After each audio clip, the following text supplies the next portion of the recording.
அதிகாலையில பாடுற ராகம் பூபாலம். அந்த பூபால ராகத்தோட தொடங்குற இந்த நாள் நேர்கள் அனைவருக்கும் நல்லபடியா அமைய புத்தம் புது காலை வணக்கம்.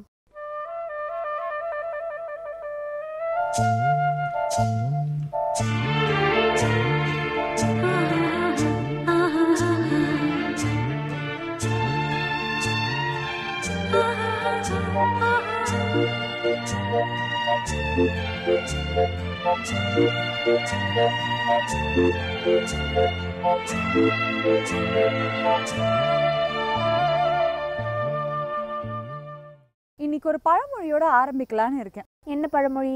ஆடி பட்டம் தேடி விதை அப்படின்னு சொல்லுவாங்க. இந்த பழமொழிக்கு உனக்கு அர்த்தம் தெரியுமா? அதாவது எந்த ஒரு காரியம் செஞ்சாலும் அதுக்கு தகுந்த நேரங்காலத்துல குறிப்பா நல்ல நேரம் பார்த்து செய்யணும், அதானே? கரெக்டா சொன்ன.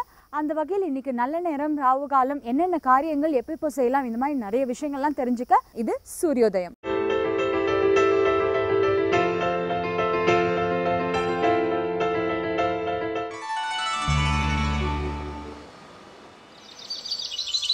இன்று 2/9/2014 செவ்வாய்க்கிழமை, ஜெயபருடம் ஆவணி மாதம் 17ஆம் தேதி. இன்றைய சூரியோதயம் 6:04 ராகு காலம் 3 மணி முதல் 4:30 மணி வரை, யமகண்டம் 9 மணி முதல் 10:30 மணி வரை, குளிகன் 12 மணி முதல் 1:30 மணி வரை, திதி அஷ்டமி, மதியம் 2:32 வரை அனுஷம், பிறகு கேட்டை நட்சத்திரம். நல்ல நேரம் எனும் சுப ஓரைகள் காலை 8 மணி முதல் 11 மணி வரை, மதியம் 12 மணி முதல் 1 மணி வரை, மாலை 3 மணி முதல் 6 மணி வரை. சித்த யோகம் கூடிய சுபதினம். இன்று மேசராசிக்கு சந்திராஷ்டமம். இப்ப சேட்டலைட் அனுப்பி கண்டுபிடிச்ச எல்லா விஷயங்களையும் பல்லாயிரம் வருஷத்துக்கு முன்னாடி நம்ம முன்னோர்கள் சொன்னதுதான். எப்படிப்பட்ட விஷயங்கள் எல்லாம் சொல்ற நீ? இப்ப உலகம் உருண்டுன்னு சொல்றாங்களே, அது பல்லாயிரம் வருஷத்துக்கு முன்னாடி பாட்டிலேயே சொல்லியிருக்காங்க. அதெல்லாம் எப்படி சாத்தியமாகும் கீர்த்தி? அதெல்லாம் ஆன்மீகத்தினால்தான் சாத்தியமாச்சு. ஆன்மீகத்துக்குள்ள இவ்வளவு அர்த்தங்கள் இருக்கா? ஆன்மீகத்துக்குள்ள ஆயிரக்கணக்கான விஷயங்கள் இருக்கு. அதெல்லாம் தெரிஞ்சுக்கிறதுக்கு தான் இந்த அர்த்தமுள்ள ஆன்மீகம்.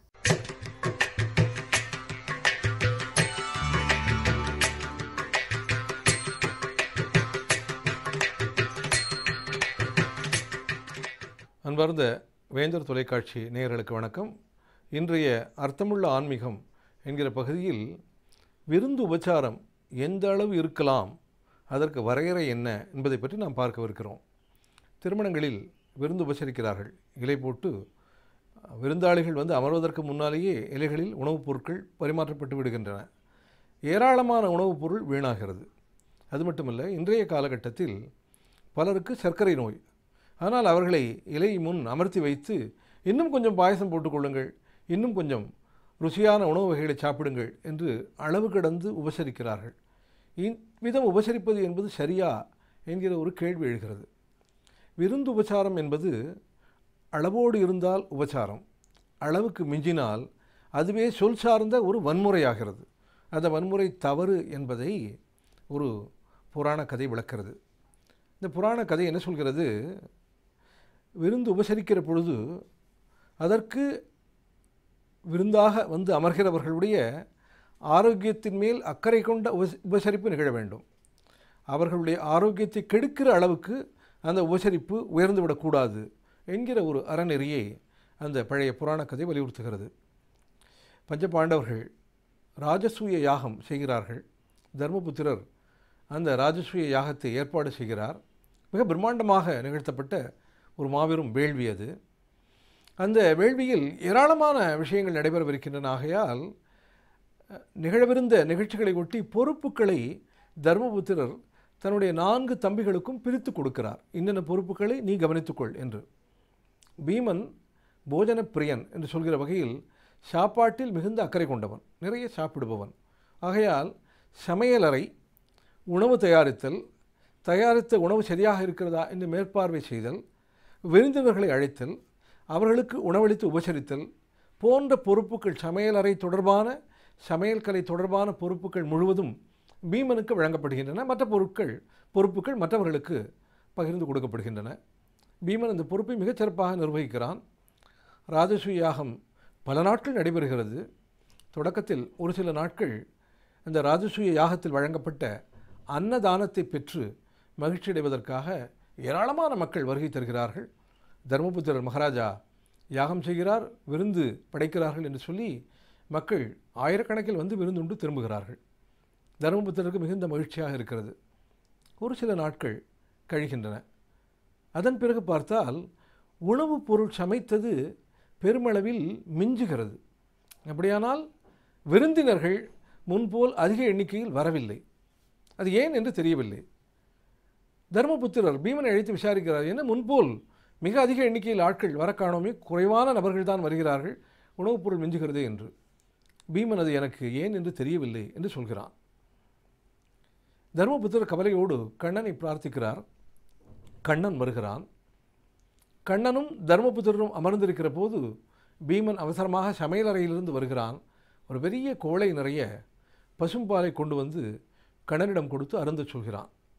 கண்ணனுக்கு சிறு வயதிலிருந்தே பால், வெண்ணெய் போன்ற பொருட்களை திருடியே சாப்பிட்டு பழக்கம். இப்பொழுது உபசரித்து ஒரு குவளை பால் கொடுத்தால் விடுவானா என்ன? கண்ணன் வாங்கி அதை அருந்துகிறான். அருந்தி முடித்ததும் ஒரு நிமிடம் என்று மறுபடியும் உள்ளே செல்கிறான் பீமன். இன்னும் ஒரு குவளை பால் கொண்டு வந்து கண்ணனிடம் கொடுத்து, இதையும் மருந்துங்கள், பால் நன்றாக இருக்கிறது என்கிறான். கண்ணன் சிரித்துக்கொண்டே அதையும் மருந்துகிறான். மறுபடியும் பீமன் சமையல் அறைக்கு செல்கிறான். மூன்றாவதாக ஒரு பெரிய கோளை நிறைய பால் கொண்டு வந்து, அருமையான பசும் பால், குங்குமப்பூ, ஏலக்காய், சர்க்கரையெல்லாம் போட்டிருக்கிறது, இதையும் மருந்து கண்ணா என்று கொடுக்கிறான். கண்ணன் பீமனையே உற்று பார்க்கிறான். பார்த்துவிட்டு அந்த பால் கோளையை வாங்கி பக்கத்தில் வைத்துக் கொள்கிறான்.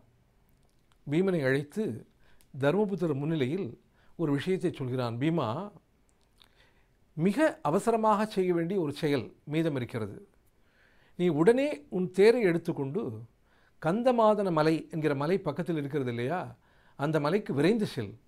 அந்த மலையில் ஒரு முனிவர் அமர்ந்திருப்பார். அந்த முனிவரை நீ அருகே சென்று பார். அந்த முனிவர் உன்னை கட்டி அணைத்துக் கொள்வார். இந்த விஷயம் உடனடியாக நடைபெற வேண்டும். ஆகையால் நீ உடனே புறப்பட்டு செல் என்கிறான் கண்ணன். தர்மபுத்திரர் இதற்கு திடீரென்று கந்தமாதன மலையில் இருக்கும் ஒரு முனிவரை பார்க்க சொல்லி பீமனை கண்ணன் அனுப்புகிறான் என்று தெரியாமல் தர்மபுத்திரர் மனம் திகைக்கிறது. ஆனால் பீமனுக்கோ தர்மபுத்திரருக்கோ மற்ற பஞ்சபாண்டவர்களுக்கோ கண்ணன் எது சொன்னாலும் அதுதான் வேதம். உடனே அதை அவர்கள் அனுசரித்து நடப்பார்கள்.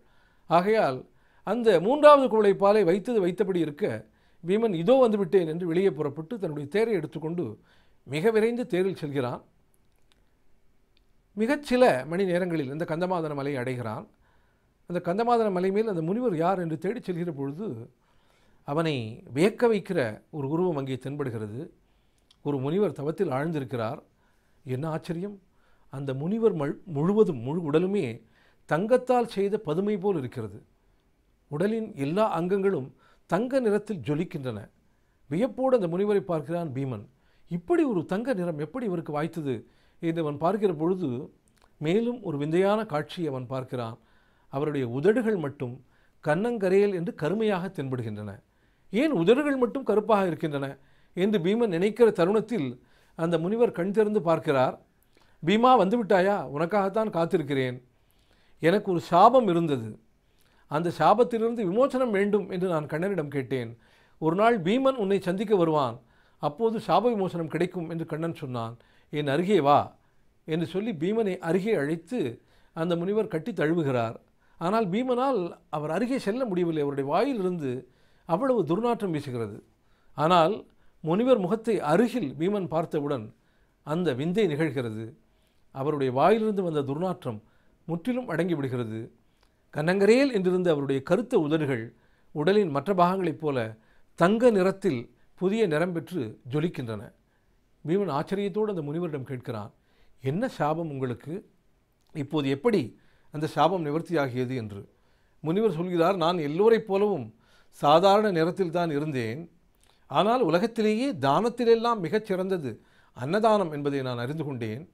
என்னை நாடி வருபவர்களுக்கெல்லாம் நான் அன்னமிட்டு அன்னதானம் செய்து வந்தேன். நான் செய்த அன்னதானத்தால் கிடைத்த புண்ணியத்தின் காரணமாக என்னுடைய உடல் இவ்வளவு அருமையான தங்க நிறத்தை அடைந்தது. ஆனால் நான் செய்த அன்னதானத்தில் ஒரு சிறு குறையும் இருந்தது.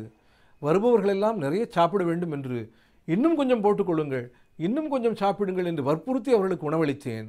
என்னுடைய வற்புறுத்தல் காரணமாக அதை தடுக்க முடியாமல் அவர்கள் தங்களுடைய வயிற்றுக்கு மேலான உணவை உண்டார்கள். அதனால் அவர்களுடைய ஆரோக்கியம் கெட்டது. எனவே நான் அன்னதானம் செய்தாலும் கூட அவர்கள் ஆரோக்கியம் கெடுவதற்கும் காரணமாக இருந்தேன் என்பது எனக்கு ஒரு பாவமாக வந்து சேர்ந்தது. அதன் பலனாக அளவுக்கு மீறி வன்முறையாக இன்னும் சாப்பிடுங்கள் இன்னும் சாப்பிடுங்கள் என்று நான் உபசரித்த என்னுடைய வாய் கருமை நிறம் பெற்றது. என்னுடைய வாயிலிருந்து துர்நாற்றம் வீசத் தொடங்கியது. நான் அப்படி வற்புறுத்தி உணவு அளித்ததால் சாப்பிட முடியாமல் சாப்பிட்டவர்கள் மேலும் சாப்பிட முடியாமல் இருந்த சாப்பாட்டை இலையில் மீதம் வைத்துவிட்டு சென்றார்கள். அந்த உணவை விளைவித்த விவசாயி, அந்த உணவை சமைத்த சமையல் கலைஞன் ஆகிய பலருடைய உழைப்பு வீணாவதற்கு நான் காரணமானேன். அந்த பாவம் என்னை பிடித்து கொண்டது. இப்போது உன்னை கட்டி அணைத்து கொண்டதால் அந்த பாவத்திலிருந்து நான் விடுதலை பெற்றேன். கண்ணன் அன்றே சொன்னான், பீமன் ஒரு நாள் வருவான். பீமனை தழுவிக்கொள்கிற போது பீமனுடைய புண்ணியத்தின் காரணமாக நீ நலம் பெறுவாய் என்று சொன்னான். நான் நலம் பெற்று விட்டேன் என்று அந்த தங்க முனிவர் சொன்னதை கேட்டதும் பீமனுக்கு உண்மை உரைத்தது. உபச்சாரம், விருந்துபச்சாரம் என்பது அளவோடு இருந்தால் உபச்சாரம், அளவுக்கு அதிகமானால் அது ஒரு வகையான சொல் வன்முறை. ஆரோக்கியத்திற்காக போடப்படும் உணவு அதிகமாக போடப்பட்டு ஆரோக்கியத்தையே கெடுக்குமானால் அந்த ஆரோக்கியத்தை கெடுத்ததன் பாவம் விருந்து அளித்தவனை வந்து சேரும் என்பதை பீமன் புரிந்து கொள்கிறான். பீமன் அதே தேரில் திரும்பி வந்தான். கண்ணன் அமைதியாக அமர்ந்திருந்தான். யுதிஷ்டிரரும் எதிரி அமைதியாக அமர்ந்திருந்தார்.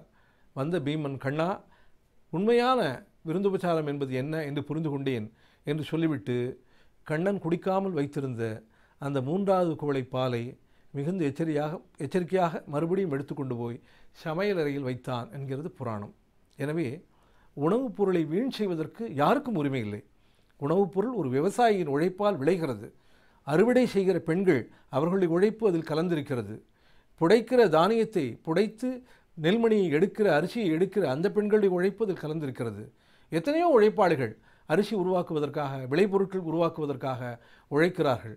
அவர்களுடைய உழைப்பையெல்லாம் வீண் செய்கிற மாதிரி உணவுப் பொருளை வீண் செய்ய உலகில் யாருக்கும் உரிமை இல்லை. எனவே உண்மையான நம்முடைய சனாதன வழிபட்ட விருந்துபச்சாரம் என்பது உண்பவர்களுடைய தேவைக்கு ஏற்ப அவர்களுடைய தேவையை அறிந்து உபசரிப்பது தானே தவிர அளவு கடந்து உபசரிப்பது அல்ல. அளவு கடந்து உபசரிப்பது என்பது சொல் சார்ந்த வன்முறை, அது ஒரு பாவம் என்கிற செய்தியை சொல்லி இன்றைய அர்த்தமுள்ள ஆன்மீகம் பகுதியை நிறைவு செய்கிறேன். நன்றி, வணக்கம். இந்த ஆன்மீக சம்மந்தப்பட்ட விஷயங்களை ஃபாலோ பண்ணால் ப்ராக்டிக்கலாக நம்ம லைஃப்பை ஈஸியாக சமாளிக்கலாம் போல இருக்குது. கண்டிப்பாக இந்த மாதிரியான விஷயங்களை போதிக்கிறதுக்காக தான் அந்த காலத்தில் பக்தி நெறி கதைகள், தத்துவ விளக்கங்கள்னு எல்லாருக்குமே எல்லா விஷயத்தையும் சொல்லி கொடுத்துட்டு இருந்தாங்க. அந்த காலத்தில் யார் சொன்னாங்கன்றது எனக்கு தெரியல. இந்த காலத்து மக்கள்லாம் தெரிஞ்சுக்கிறதுக்காக நம்ம இப்போ சொல்ல இன்னைக்கு இதையா பார்க்கலாம்.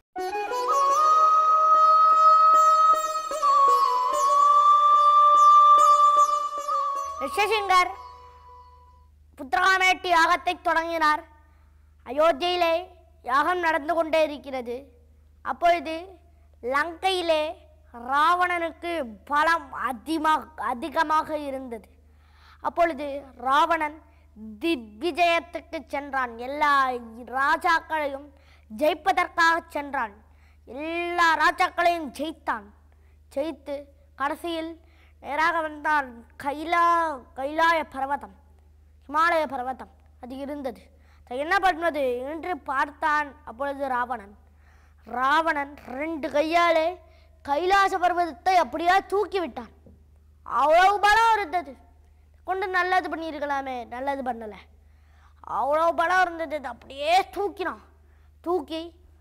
அப்படியே பார்த்தா பார்வதி பார்த்தா, என்னடா இது, கைலாச பர்வதத்தில் பூகம்பம் வந்துருத்து போல இருக்கு அப்படின்ட்டு ஒடியே போய் பரமசிவனாரை கட்டின்ற உடனே பரமசிவனாருக்கு ரொம்ப சந்தோஷம்.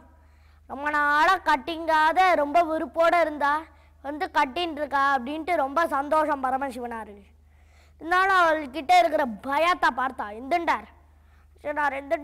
கட்ட விரலால் நல்லா அமுக்கினார். அந்த மலையை கீழே போய் நல்லா அமுங்கிட்டு பூமியாக எடுத்து கை மாட்டின்றது. ராவணனோட கை அடியில் மாட்டின்றது 2 கையும். உடனே நல்லா ருத்ரனை பற்றி நல்லா ஸ்தோத்திரம் பண்ணி, பரமசிவனாரை பற்றி நல்லா ஸ்தோத்திரம் பண்ணான். அப்பொழுது ராவணன் உடனே இவ்வளோ ஸ்தோத்திரம் பண்ணியிருக்கான் பாவம். அப்புறம் நம்மையும் பார்வதியும் வேற சேர்த்து வச்சுருக்கான். பார்வதி வேற கட்டிக்கும்படியாக பண்ணியிருக்கான். அதனால் உருவம் என்ன ஆட போடுது அப்படின்ட்டு மலையை கொஞ்சம் தூக்கினான். உடனே கையை எடுத்துனா ராவணன் இன்னும் ரொம்ப போட்டி நல்லா சொன்னான்.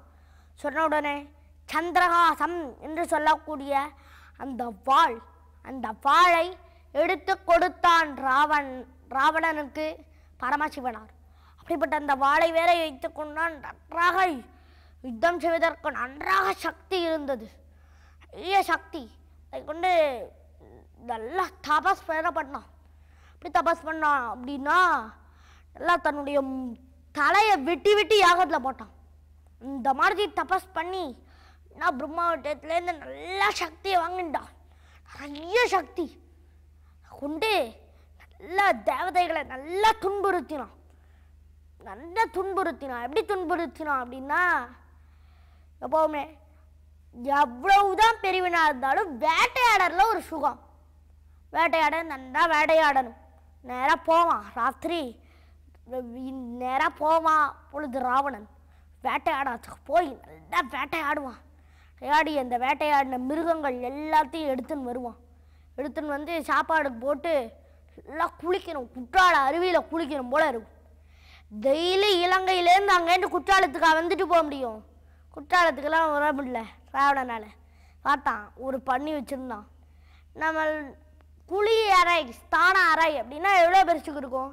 2 அடிக்கு 3 அடி இருக்கும். ஆனால் ராவணனுடைய ஸ்தான அறை எப்படின்னா 1000 மண்டபம், 1000 தூண்கள் படைத்த, நிறைய தூண்கள் அவ்வளோ படைத்த அந்த மண்டபம். அதான் அவனுக்கு குளியற. அதில் நல்லா குளிக்கிறான் ராவணன். நல்லா குளித்து கொண்டே இருக்கான். குளிக்கலான்ட்டு அதில் குளிக்கிறதுக்கும் ஒன்று பண்ணி வச்சுருந்தான். ஷவர் பாத் குளிக்கணுமே, வேட்டையாடிட்டு வந்தால் ரொம்ப இதுவாக இருக்குமே, குற்றாலத்தில் குளிக்கிற மாதிரி இருக்குமே, அதுக்கு ஷவர் பாத் பண்ணுறதுக்கு ஒன்று பண்ணி வச்சுருந்தான்.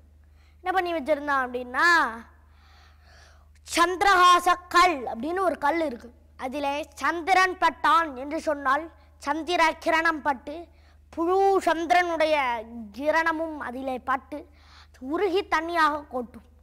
அப்படிப்பட்ட அந்த கல் ஆலே செய்யப்பட்ட பானைகள் ஒரு பெண்ணினுடைய கையிலே இருக்கிறது. அந்த பெண் எல்லா தூணிலேயும் இருக்கிறார். அப்படிப்பட்ட அந்த பெண்ணோட கையில் இந்த பானையும் இருக்கு. இந்த பானையும் வச்சுட்டு இருக்கா அந்த பெண். நேராக ராவணன் வருவான். ராத்திரியில் நல்லா வேட்டையாடிட்டு வருவான். நேராக விடத்திற்கு வந்து ஒரு தூணை தேர்ந்தெடுத்து அது அடியில் போய் நிற்பான். நின்ன உடனே தூண் அடியில் போய் நின்ன உடனே பார்ப்பான். இப்படி சந்திரனை தலையை தூக்கி பார்ப்பான். சந்திரன் எவ்வளோ முன்னாடி போயிட்டு இருந்தாலும் அங்கேருந்து கிளம்பி அப்படியே பின்னாடி வரணும். வந்து தன்னுடைய கிரணங்களை முழுசையும் அந்த தூண் மேலே கொடுக்கணும். அப்பொழுதுதான் அந்த சந்திரஹாசம் கல் உருகி அதிலிருந்து குளிர்ந்த ஜலம் வரும்.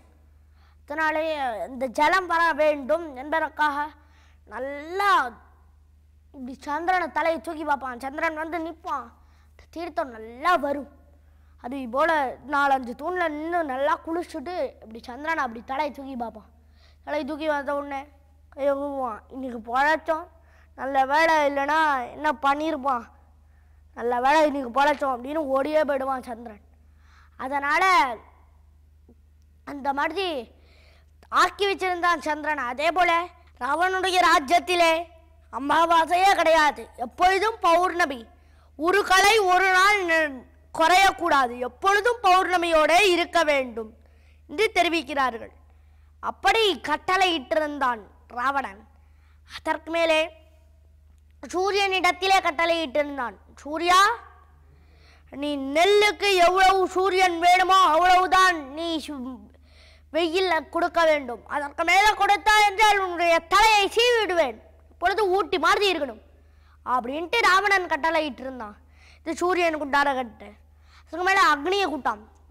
அக்னி, சமையல் கட்டில சமையலுக்கு உண்டானதுக்கு மேலே எரிஞ்சு படுத்தின உன்னை நான் எரிச்சு விடுவேன், ஒழுங்கா இருக்கணும் அப்படின்ட்டு அக்னி இடத்துல கட்டளை இட்டு இருந்தான். என்ன அக்னி நேராக போய் எரிச்சுன்னு இருந்தான். என்ன எரிஞ்சின்னு மட்டும் இருக்க, சமையலையே பண்ணுடா அப்படின்னா. அதனால அக்னிக்கு உண்டான தலையெழுத்து பாருங்கோ. அக்னி தான் சமையல்காரன். ராஜ்யத்தில் அக்னி தான் சமையல்காரன். அக்னி சமையல் பண்ணிட்டு இருந்தான். இப்படி இவ்வளவு கட்டுப்பாடு இப்படி ஆக்கி வைத்திருந்தான் ராவணன். அதனாலே நமக்கு பலம் வந்தது என்று சொன்னால் நாம் யாருக்கும் கெட்டது செய்யக்கூடாது, நாம் எல்லாருக்கும் நல்லதையே செய்ய வேண்டும். கெட்டதை ஒரு காலத்திலேயும் செய்யக்கூடாது. நமக்கு நிறைய பலம் இருந்தது அப்படின்னா நம்முடைய ஃப்ரெண்ட்ஸு, நம்முடைய நண்பர்கள், அவர்கள் நம்முடைய தம்பி போல சகோதரர் போல இருக்கிறார்கள், அவர்களுக்கு உதவி செய்வது இப்படியெல்லாம் செய்யணுமே தவிர கண்டிப்பாக எதுவுமே கெட்டது செய்யக்கூடாது என்று நாம் இந்த சரித்திரத்திலிருந்து பார்க்கிறோம். நாளை தினமிருந்து நம்முடைய நண்பர்களுக்கு நாம் உதவி செய்வோமா? இந்த நண்பர்களுக்கு நம்மிடத்திலே நிறைய பலம் இருந்தது என்று சொன்னால் உதவி செய்து, இல்லை நிறைய பணம் இருந்தது என்று ஐஸ்வர்யம் இருந்தது என்று சொன்னால் அதை ஏழையாக இருக்கிறவர்களுக்கு கொடுப்பது, இந்த மாதிரி செய்வோமா? நாளையிலிருந்து அதை செய்வோமா? இதற்கு மேலே எம்பெருமான் எப்படி பிறக்கிறான், எம்பெருமான் பிறப்புக்கு காரணம் என்ன என்பதை நாம் நாளை தினமிலிருந்து பார்ப்போம். அது எப்படி இனிக்கிற போகிறது என்பதையும் அதிலிருந்து நாம் என்ன தெரிந்து கொள்கிறோம் என்பதையும் நாளை தினம் பார்ப்போம். கீர்த்தி, எல்லா நாளும் ஒரே மாதிரி இருக்கிறது இல்லைங்கிறது உனக்கு தெரியுமா? நேற்று போல் இன்று இல்லை, இன்று போல் நாளை இல்லை. தினம் ஒரு பாட்டு பாடுறேன்னு என்ன கடவுள்கிட்ட வேண்டிட்டு இருக்கேன், ஏன் இப்படி சாவடிக்கிறேன்? நான் பாட்டுக்கு ஒன்று பேசிட்டு இருக்கேன், அதுக்கு வந்து டிஸ்டர்பன்ஸாக நீ ஏன் இப்படிலாம் பாடுற? நீ கேட்ட கேள்விக்கு நான் பாட்டு மூலியமாவே பதில் சொல்லிட்டேன். இன்னைக்கு இருக்க மாதிரி நாளைக்கு இருக்காது, நாளைக்கு இருக்க மாதிரி நாளைக்கு இருக்காது, நாளைக்கு இருக்க மாதிரி அதுக்கு அடுத்த நாள் இருக்காது. பாடா, ஒரு வழியா சொல்ல வந்ததை சொன்னியே. சரி, நேத்திக்கு நம்ம ராசியெல்லாம் எப்படி இருந்ததுன்னு தெரிஞ்சாச்சு, இன்னைக்கு எப்படி இருக்குன்னு பார்க்கலாமா? ஓகே, இன்னைக்கு நம்ம 2 பேருக்கு மட்டும் இல்ல, மற்ற 12 ராசிக்கும் எப்படி இருக்குன்னு தெரிஞ்சுக்கலாம். இது யோகம் நல்ல யோகம்.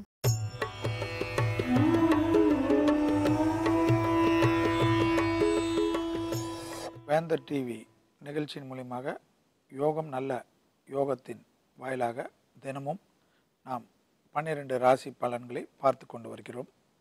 இன்று மேஷம் முதல் மீனம் வரை உள்ள ராசி நேயர்களுடைய பலன்களை பார்ப்போமாக.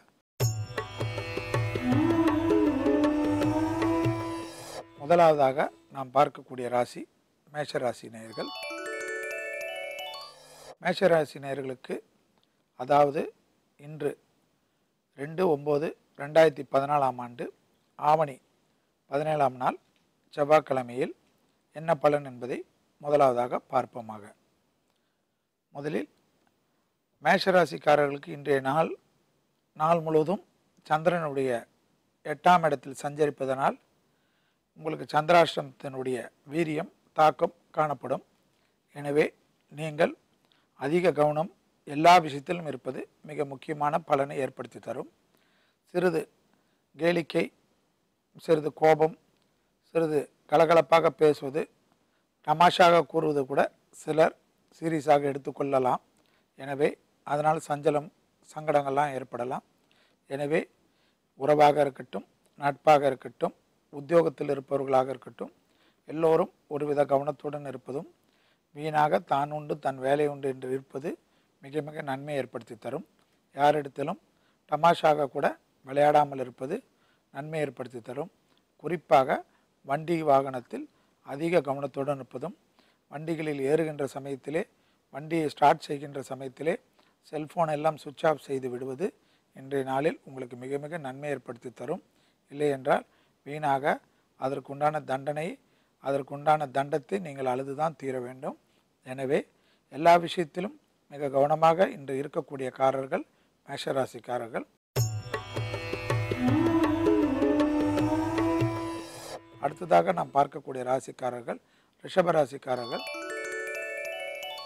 ரிஷபராசிக்காரர்களுக்கு இன்றைய நாளில் எல்லாம் நன்மை கூடி வரக்கூடிய காலம். ஏனென்றால் மற்ற கிரகங்களின் சஞ்சாரமெல்லாம் அனுகூலத்தை ஏற்படுத்தி தந்தாலும் குடும்பத்தில் சிறிய வாக்குவாதங்கள் கூட பெரிய அளவு நிம்மதியற்ற தன்மை ஏற்படுத்திவிடும் என்பதனால் உங்கள் குடும்பத்திற்காக நீங்கள் தான் விட்டு கொடுக்க வேண்டும். எனவே உங்கள் குடும்ப விஷயத்தை பெரிதாக எடுத்துக்கொள்ளாமல் எங்கு சுற்றினாலும் கடைசியில் குடும்பத்தில் தானே வந்து நிற்க வேண்டும் என்பதனால் நீங்களாகவே விட்டு கொடுப்பது குடும்பத்தில் சந்தோஷத்திற்காக உங்களுக்கு தியாகம் செய்து கொள்வதன் பெரிய தவறில்லை. அந்த தியாகம் மனப்பூர்வமாக வரவேற்று அதை உங்கள் குடும்பத்திற்காக இனிதாக செய்து கொள்ளுங்கள். அதே சமயம் வெளிவட்டாரத்திலும் உத்தியோகத்திலும் மன நிம்மதியுடன் சந்தோஷமான ஒரு அமைப்பும் நல்ல செய்திகள் எதிர்பார்த்திருந்த அமைப்பு இன்று கிடைப்பதற்கு உண்டான சாத்வீகங்கள் நிச்சயம் ஏற்படும். அடுத்ததாக நாம் பார்க்கக்கூடிய ராசிக்காரர்கள் மிதுன ராசிக்காரர்கள். மிதுன ராசிக்காரர்களுக்கு ஒரு விஷயத்தில் கவனமாக இருக்க வேண்டும் என்று என்னவென்றால், அதாவது வண்டிகளில் வாகனத்தை தவிர உத்தியோகத்தில் பெரிய அளவுக்கு அனுகூலங்கள் ஏற்படும். அதாவது தனியார் தொழில் அமைப்பில் இருந்தவர்கள் கூட பிறரால் பாராட்டப்படக்கூடிய வகையில் உங்களுடைய உத்தியோக அமைப்பு உயர்வு பெறும். சிலருக்கு நீண்ட நாட்களாக ப்ரமோஷன் எதிர்நோக்கி இருந்தவர்கள் அந்த அமைப்பிற்கு உண்டான முயற்சிகள் இன்று நல்ல செய்திகள் அது ஆரம்பித்து விட்டது என்று உங்களுக்கு நல்ல நியூஸ் எல்லாம் கிடைப்பதற்கு உண்டான சந்தோஷ அமைப்பு ஏற்படும். அரசு துறை, அரசியல்வாதிகள், அரசாங்கத்துறையில் இருந்தவர்கள் பெரிய தலைவர்களால் பாராட்டப்படுவதும் உங்களுடைய உழைப்புக்கேற்ற சன்மானம் கிடைப்பதும் வெகுமதி கிடைப்பதும், அதாவது அவர்கள் வார்த்தையே உங்களுக்கு பெரிய வெகுமதியாக இருப்பது போன்ற நல்ல விஷயங்கள் எல்லாம் கிடைக்கக்கூடிய நாள் தான் இன்றைய நாள். அடுத்ததாக நாம் பார்க்கக்கூடிய ராசியானது கடகராசி. இந்த கடகராசியுடைய அமைப்பில் இன்று நீங்கள் பார்த்தீர்கள் என்றால் சந்திரன் விருச்சகத்தில் இருப்பதனால் உங்களுடைய மனபலம் சிறிது குறைந்து காணப்படும். ஏனென்றால் சந்திரன் விருச்சகம் என்பது நீசமாகிறது. நீசமான சந்திரனால் உங்கள் மனபலம் சிறிது குறைவதனால் தவறுகள் அதிகமாக இருப்பதற்கு காரணம் காணப்படுகிறது. எனவே மனதை தெளிவுபடுத்தி மனதை ஒருநிலைப்படுத்தி பேசக்கூடிய விஷயங்களில் மிக கவனமாக கையாள வேண்டும். எந்த ஒரு விஷயத்திலும் அவசரகதி கூடாது, யாரிடத்திலும் ஆவேசம் கூடாது என்பதை நினைவில் வைத்து கொள்ளுங்கள். அதே சமயம் பார்த்தீர்கள் என்றால் நல்ல விஷயங்களுக்கு முன்னுரிமை கிடைக்கும். ஏனென்றால் சந்திரன் நீசமானாலும் குருவின் பார்வை கிடைப்பதனால் சுப தடங்கல்கள் எல்லாம் பரிபூர்ண நிவர்த்தி ஏற்படும் கடகராசிக்காரர்களுக்கு.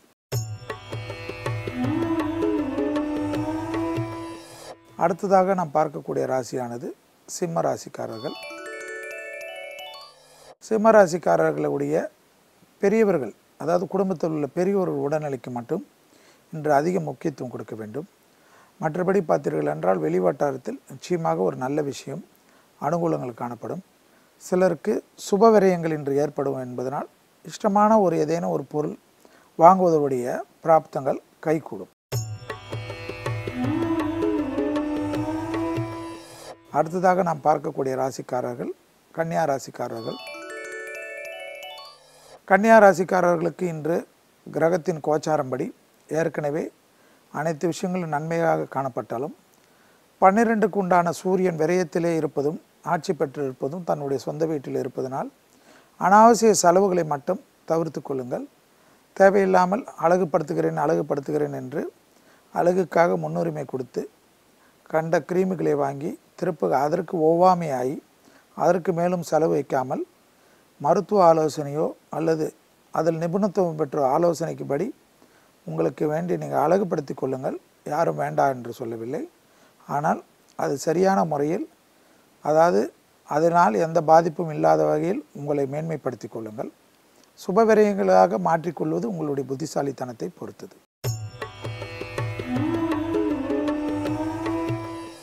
அடுத்ததாக நாம் பார்க்கக்கூடிய ராசிக்காரர்கள் துலா ராசிக்காரர்கள். துலா ராசிக்காரர்களுக்கு வார்த்தைகளுக்கு சந்தோஷமும் அபிவிருத்தியும் ஏற்படும். சமூகத்தில் உங்கள் வார்த்தை நிச்சயமாக மரியாதை ஏற்படுத்தக்கூடிய அமைப்பு. எனவே உத்தியோகத்திலும் வெளிவட்டாரத்திலும் இன்று உங்களுக்கு உங்கள் வார்த்தைக்கு மற்றவர்கள் மதிப்பு கொடுப்பதுடன் அதை ஆமோதிக்கும் செய்யக்கூடிய அளவில் உங்களுடைய தரம் உயரக்கூடிய காலம் இன்றைய நாள். எனவே அதை சரியாக பயன்படுத்தி கொள்வது உங்களுடைய புத்திசாலித்தனத்தை பொறுத்தது.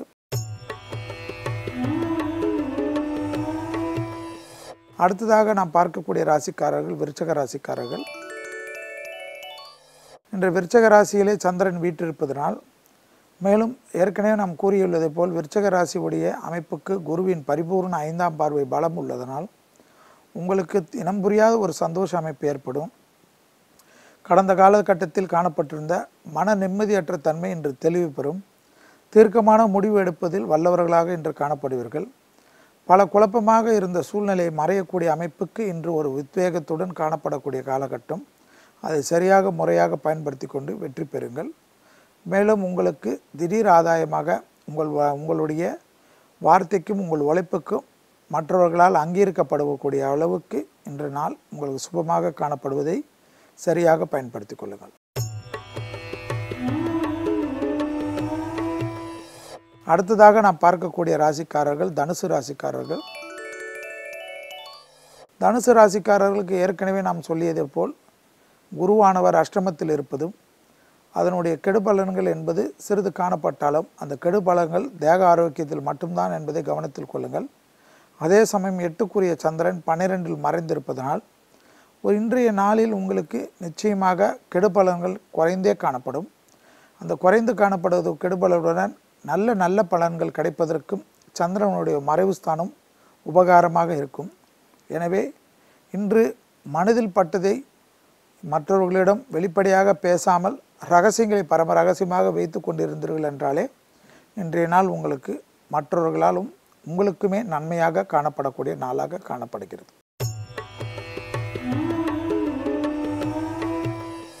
அடுத்ததாக நாம் பார்க்கக்கூடிய ராசிக்காரர்கள் மகர ராசிக்காரர்கள். மகர ராசிக்காரர்களுடைய அமைப்பு சந்தோஷம் அபிவிருத்தி எல்லாம் வெளிவட்டாரத்தில் காணப்படுகிறது. தொழிலாக இருக்கட்டும், உத்தியோகமாக இருக்கட்டும், படிப்பாக இருக்கட்டும், அந்த வெளிவட்டாரத்தில் மிகப்பெரிய மேன்மையும் அனுகூலங்கள் காணப்பட்டாலும் 7க்குரிய சந்திரன் நீசமாகி இருப்பதனால் குடும்ப விஷயத்தில் மட்டும் அதிக கவனமாக இருக்க வேண்டும். குறிப்பாக குடும்பத்தில் சிறிய உபத்திரவங்கள் கூட பெரிய அளவு மன கஷ்டத்தையும் சங்கடத்தையும் ஏற்பட்டுவிடும். இந்த குடும்ப பிரச்சனை வெளிவட்டாரம் வரைக்கும் காணப்படக்கூடிய காலகட்டம் என்பதனால் குடும்பத்தில் நிம்மதியான ஒரு தருணத்தை நீங்களாகவே வரவைத்துக் கொள்வதும் குடும்பத்தில் தென்றலாக இருக்கக்கூடிய பிரச்சனையை நீங்கள் ஏற்படுத்தி கொண்டீர்கள் என்றால் பிரச்சனையை விடுபட்டு குடும்ப சூழ்நிலை இதமாக மாட்டிக்கொண்டீர்கள் என்றால் வெளிவட்டாரம் மிக குளுமையாக காட்சியளிக்கும். அடுத்ததாக நாம் பார்க்கக்கூடிய ராசிக்காரர்கள் கும்பராசிக்காரர்கள். கும்பராசிக்காரர்களுக்கு பல விதத்தில் ஏற்றம் அனுகூலங்கள் எல்லாம் காணப்படக்கூடிய நாள் என்று உங்களுடைய வார்த்தைகள் பழைய நட்புகளில் இருந்த விரிசல்கள் கூட மாறி புதிய நட்பாக அது மாறுவதற்குண்டான சூழ்நிலைகள் ஏற்பட்டுவிடும். பகைமைகளை மறந்து உங்களுடைய நட்பு நிச்சயமாக நல்ல வழிக்கு ஏற்படுத்தி தரக்கூடிய அமைப்பு. நீண்ட நாட்களாக சந்திக்காத இருந்த நண்பர்கள் கூட திடீரென்று சந்திக்கக்கூடிய அமைப்பு. அது உறவாக இருக்கட்டும், நட்பாக இருக்கட்டும், புதுப்பித்தல் இன்று நிச்சயமாக நடைபெறும். அடுத்ததாக இறுதியாக நாம் பார்க்கக்கூடிய ராசிக்காரர்கள் மீன ராசிக்காரர்கள். மீன ராசிக்காரர்களுக்கு வெளிவட்டாரம், உத்தியோகம், தைரியம், அரசியலமைப்பு, படைப்பாளிகளுக்கெல்லாம் பாராட்டு எல்லாம் கிடைக்கும். புதிய ஒப்பந்தங்கள் கையெழுத்திடுவதற்குண்டான இனிமையான சூழ்நிலைகள் காணப்படும். அதே சமயம் பிள்ளைகளுடைய தேக ஆரோக்கியம், பிள்ளைகளுக்கும் உங்களுக்கும் இருக்கிற கருத்து வேற்றுமைகள் மட்டும் கண்டிப்பாக நிச்சயமாக மறைக்க நீங்கள் முயற்சிக்க வேண்டும். உங்களுடைய பிள்ளைகள் விஷயத்தில் கோபத்தை அறவே தவிர்த்து கொள்வது உங்களுக்கும் அவருக்கும் நன்மை ஏற்படுத்தி தரும். வயிற்றில் ஏதேனும் உபத்திரம் காணப்பட்டால் மட்டும் மருத்துவ ஆலோசனை பெற்றுக்கொள்வது இன்றைய நாளில் மிக சிறந்த நாளாக காணப்படுகிறது. மீண்டும் நாளை யோகம் நல்ல யோகத்தில் சந்திப்போமாக. கீர்த்தி, வல்லவனுக்கு புல்லும் ஆயுதம். என்ன வரவட பழமொழியா போட்டு தாக்கிட்டு இருக்க? சரி சொல்ல அந்த விஷயத்த சொல்லு. இல்ல, இந்த பழமொழிக்கு எக்ஸாம்பிளா நம்ம கூட ஒரு கேரக்டர் இருக்காங்களே. நம்ம கூட இருக்க கேரக்டரா? யாரு? நான் நம்ம மருந்து பாட்டியை பத்தி சொல்லிட்டு இருக்கேன்ப்பா. வீட்டுல இருக்கிற பொருட்களை வச்சு எதுக்கெல்லாம் எப்படி வைத்தியம் பண்ணலாம்னு சூப்பரா சொல்லி தராங்களே, அதை தான் சொன்னேன். ஓ, அவங்கள சொல்றியா? உண்மையில பயங்கர ஜீனியஸ் பா அவங்க. அவங்கள போய் பார்த்துட்டு வந்துடலாமா? இது மருந்து பாட்டி.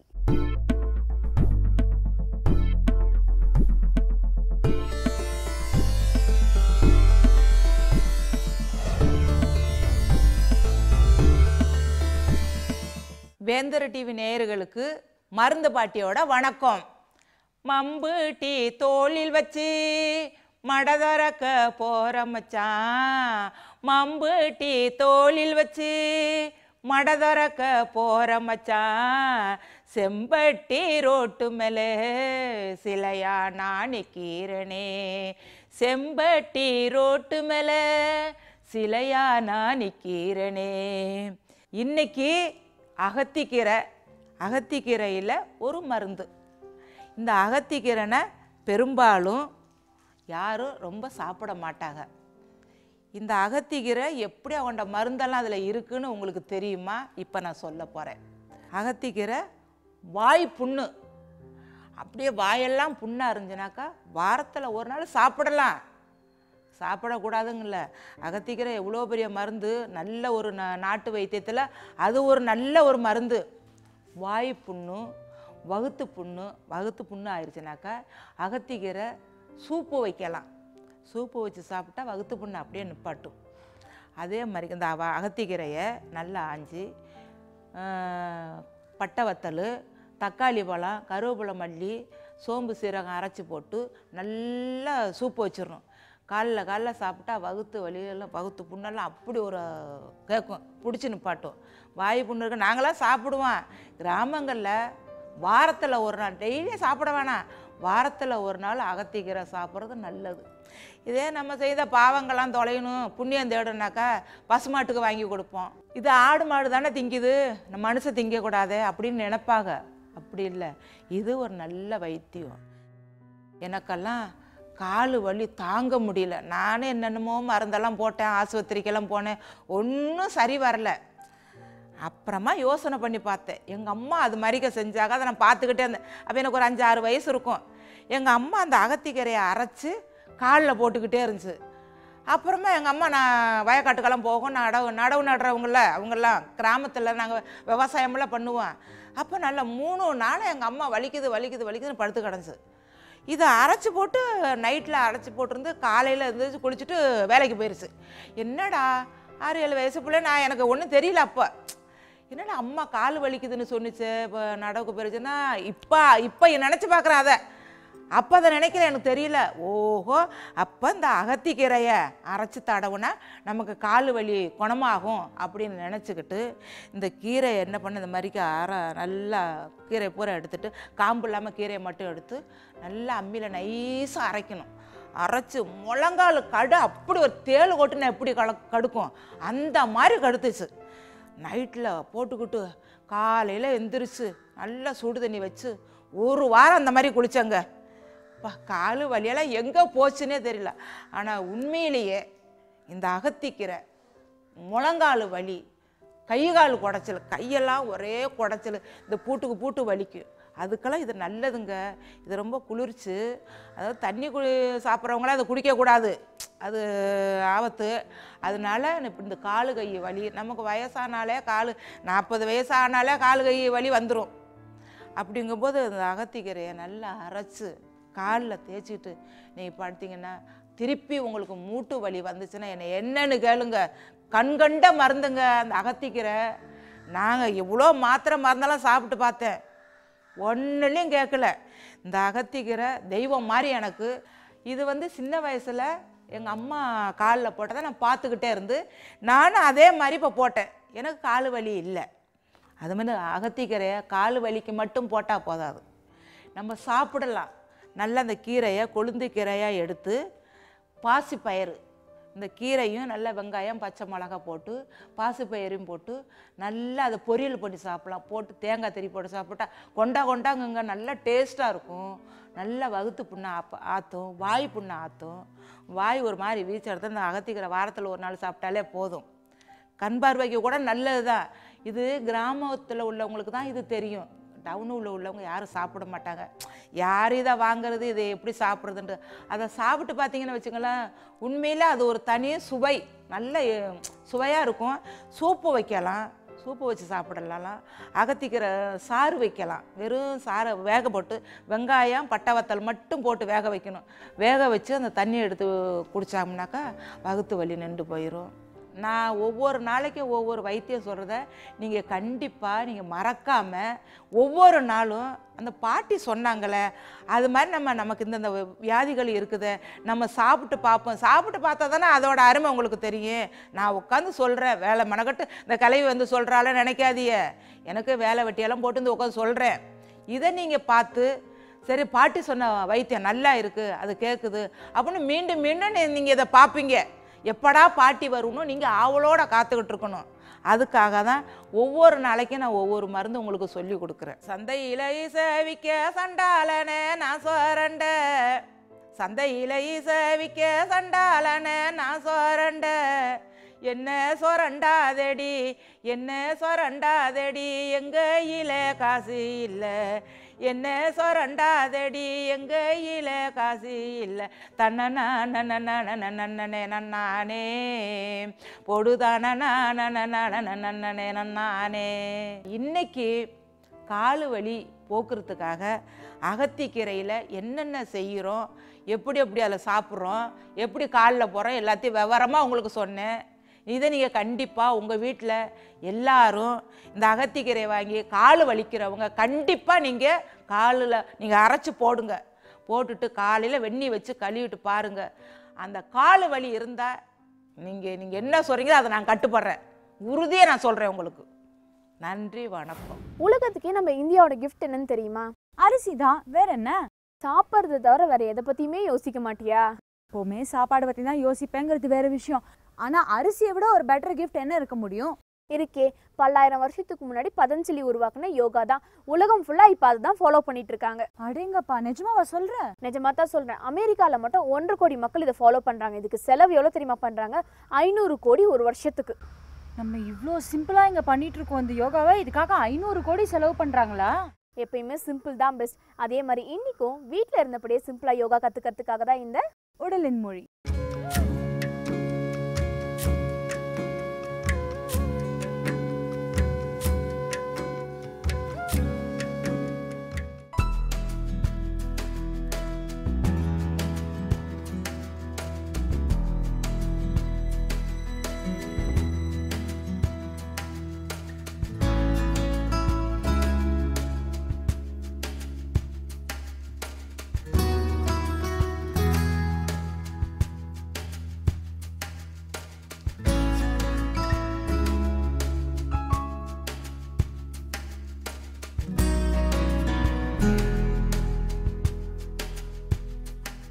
யோகக் கலையினை தொடர்ந்து செய்வதன் மூலம் உடல், மனம், ஆன்மா மூன்றும் புத்துணர்ச்சி பெறும்.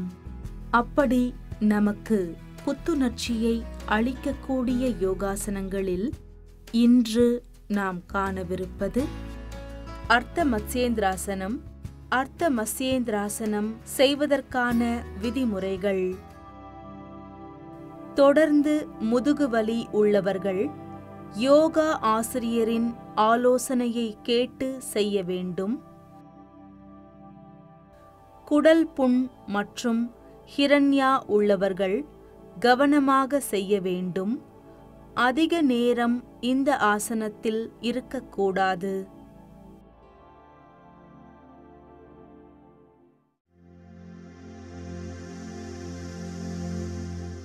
ஹாஃப் ஸ்பைனல் ட்விஸ்ட் என்று ஆங்கிலத்தில் சொல்லப்படும் இந்த ஆசனம் உட்கார்ந்த நிலையில் செய்யும் ஆசனம்.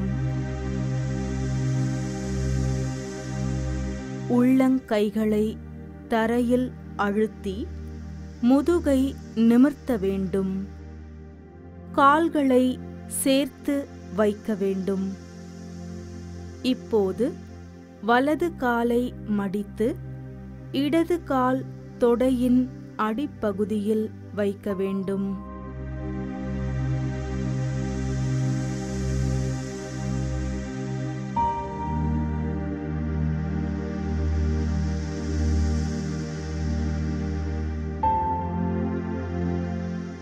அதன் பிறகு இடது காலை மடித்து வலது கால் தொடைப்பகுதியின் அருகே வைக்க வேண்டும். இடது கால் கட்டை விரல் நேராக இருக்குமாறும் உடல் நிமிர்ந்த நிலையில் இருக்குமாறும் பார்த்து கொள்ள வேண்டும். மூச்சை உள்ளிழுத்தவாறே வலது கையை மேலே உயர்த்தி இடது பக்கமாக திருப்ப வேண்டும். அதன் பிறகு மூச்சை வெளியே விட்டவாறே வலது கையினால் வலது கால் மூட்டை பிடிக்க வேண்டும். தலையை இடது புறமாக திருப்பி பின்னோக்கி பார்க்க வேண்டும். இடது கையை வலது கால் தொடைப்பகுதியை தொடுமாறு வைக்க வேண்டும். உடலின் தன்மைக்கேற்ப இதனை செய்யலாம். சில நொடிகள் இந்த நிலையில் இருந்த பிறகு தலையை முன்னோக்கி நகர்த்தியவாறு இடது கையை முதுகுக்குப் பின்னால் வைக்க வேண்டும். மூச்சை உள்ளிழுத்தவாறே வலது கால் மூட்டில் இருந்து வலது கையை எடுத்து மேல் நோக்கி உயர்த்த வேண்டும். மூச்சை வெளியே விட்டவாறே வலது கையை கீழே இறக்க வேண்டும். இடது காலை நேராக வைத்து அதன் பிறகு வலது காலை நேராக வைத்து கால்களை அகற்றியவாறு கைகளை பின்னோக்கி இருக்குமாறு பார்த்து கொள்ள வேண்டும். தலையை பின்னோக்கி சாய்த்து பழைய நிலைக்கு திரும்ப வேண்டும்.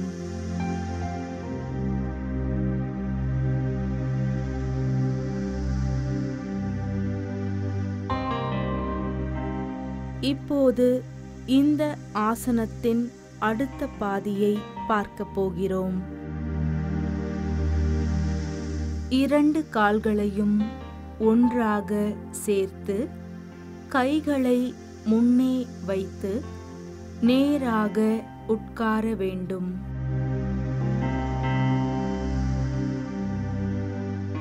இடது காலை மடித்து வலது கால் தொடையின் அடியில் வைக்க வேண்டும்.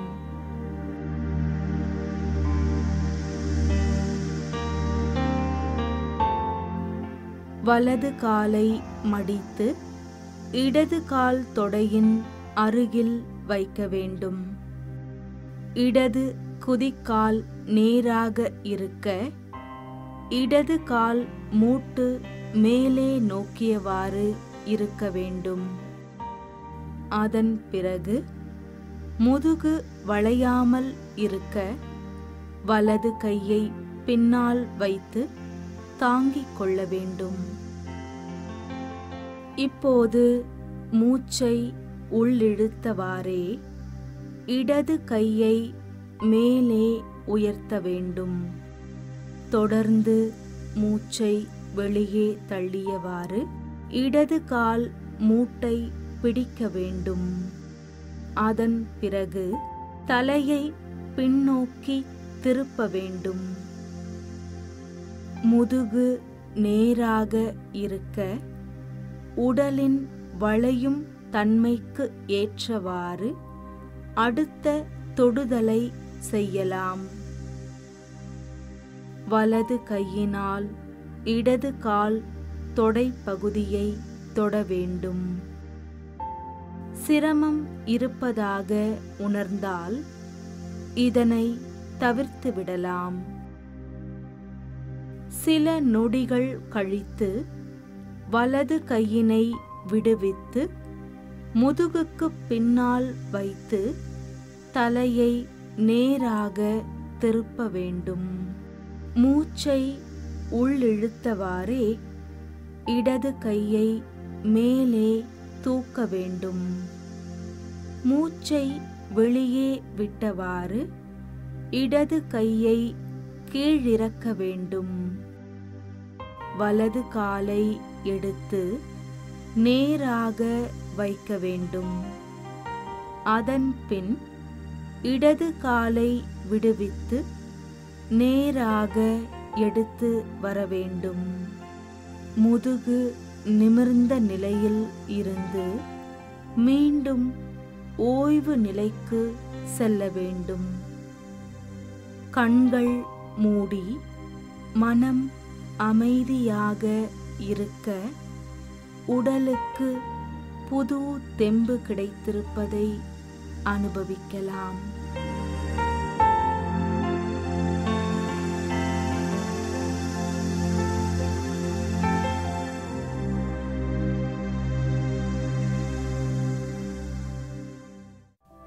அர்த்த மத்ஸ்யேந்திராசனம் செய்யும் முறையை மீண்டும் பார்க்கலாம்.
அர்த்த மத்ஸ்யேந்திராசனம் செய்வதினால் ஏற்படும் நன்மைகள்.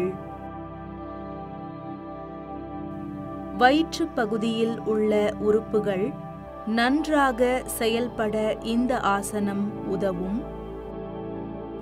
சர்க்கரை நோய் உள்ளவர்கள் தினமும் செய்ய பலன் உண்டாகும்.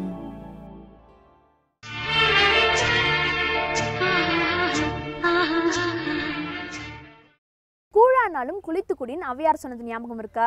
ஞாபகம் இருக்கு. அது சுத்தத்துக்காக சொன்னாங்க. அது சுத்தத்துக்காக மட்டும் இல்லை, அதில் குறிப்பாக கவனிக்க வேண்டிய விஷயம் என்னன்னு பார்த்தீங்கன்னா, கூழ் தான் இருக்கிறதுலே சுவையிலையும் சரி விலையிலையும் சரி குறைவானது. ஆனால் அது ரொம்பவே ஹெல்தியான பொருள். அந்த ஹெல்தியான பொருளை இப்போ குடிக்கிறதுக்கு நீ நானும் போட்டி போட்டுட்டு வராங்க. இதுல இருந்து என்ன தெரியுதுன்னா, விலை குறைவா இருக்குன்றதுக்காக நம்மளோட பாரம்பரிய பொருளெல்லாம் நம்ம ஒதுக்கிடக்கூடாது. அதையெல்லாம் நம்மளுக்கு சொல்லித்தரத்துக்காக தான் இந்த உணவும் உண்மையும்.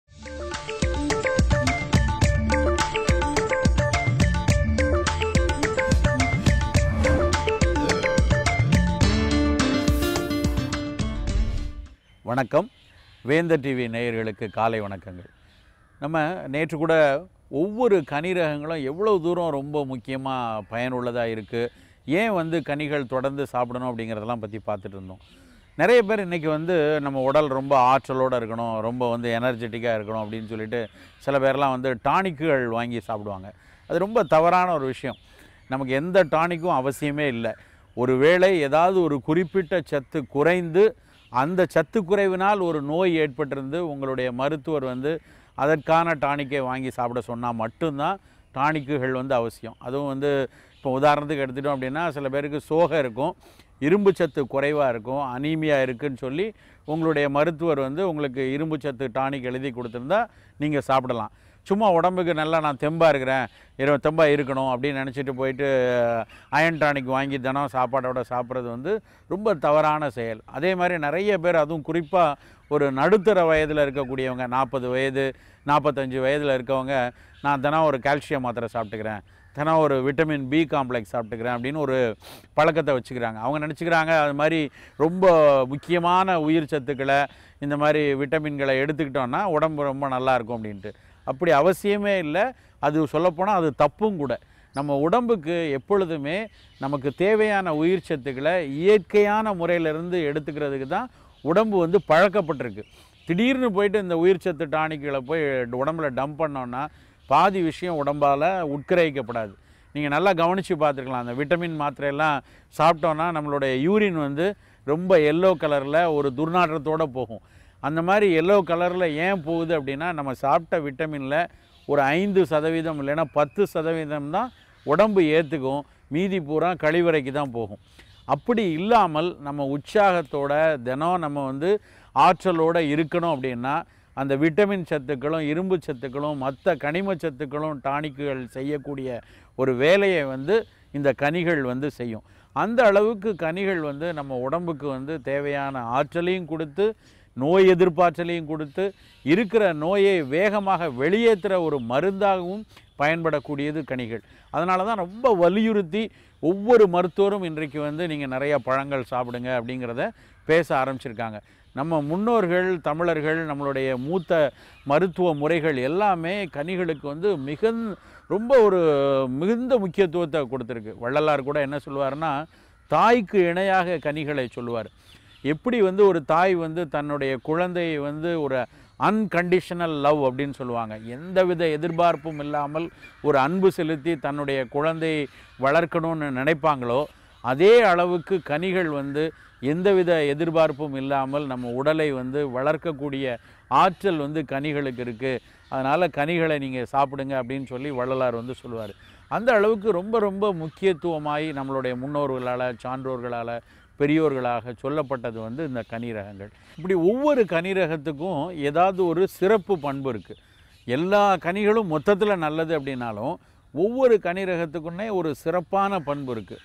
அதில் ரொம்ப பழமையான, உடம்புக்கு ரொம்ப நல்லது பயக்கக்கூடிய ஒரு கனி ரகம் நெல்லிக்காய்.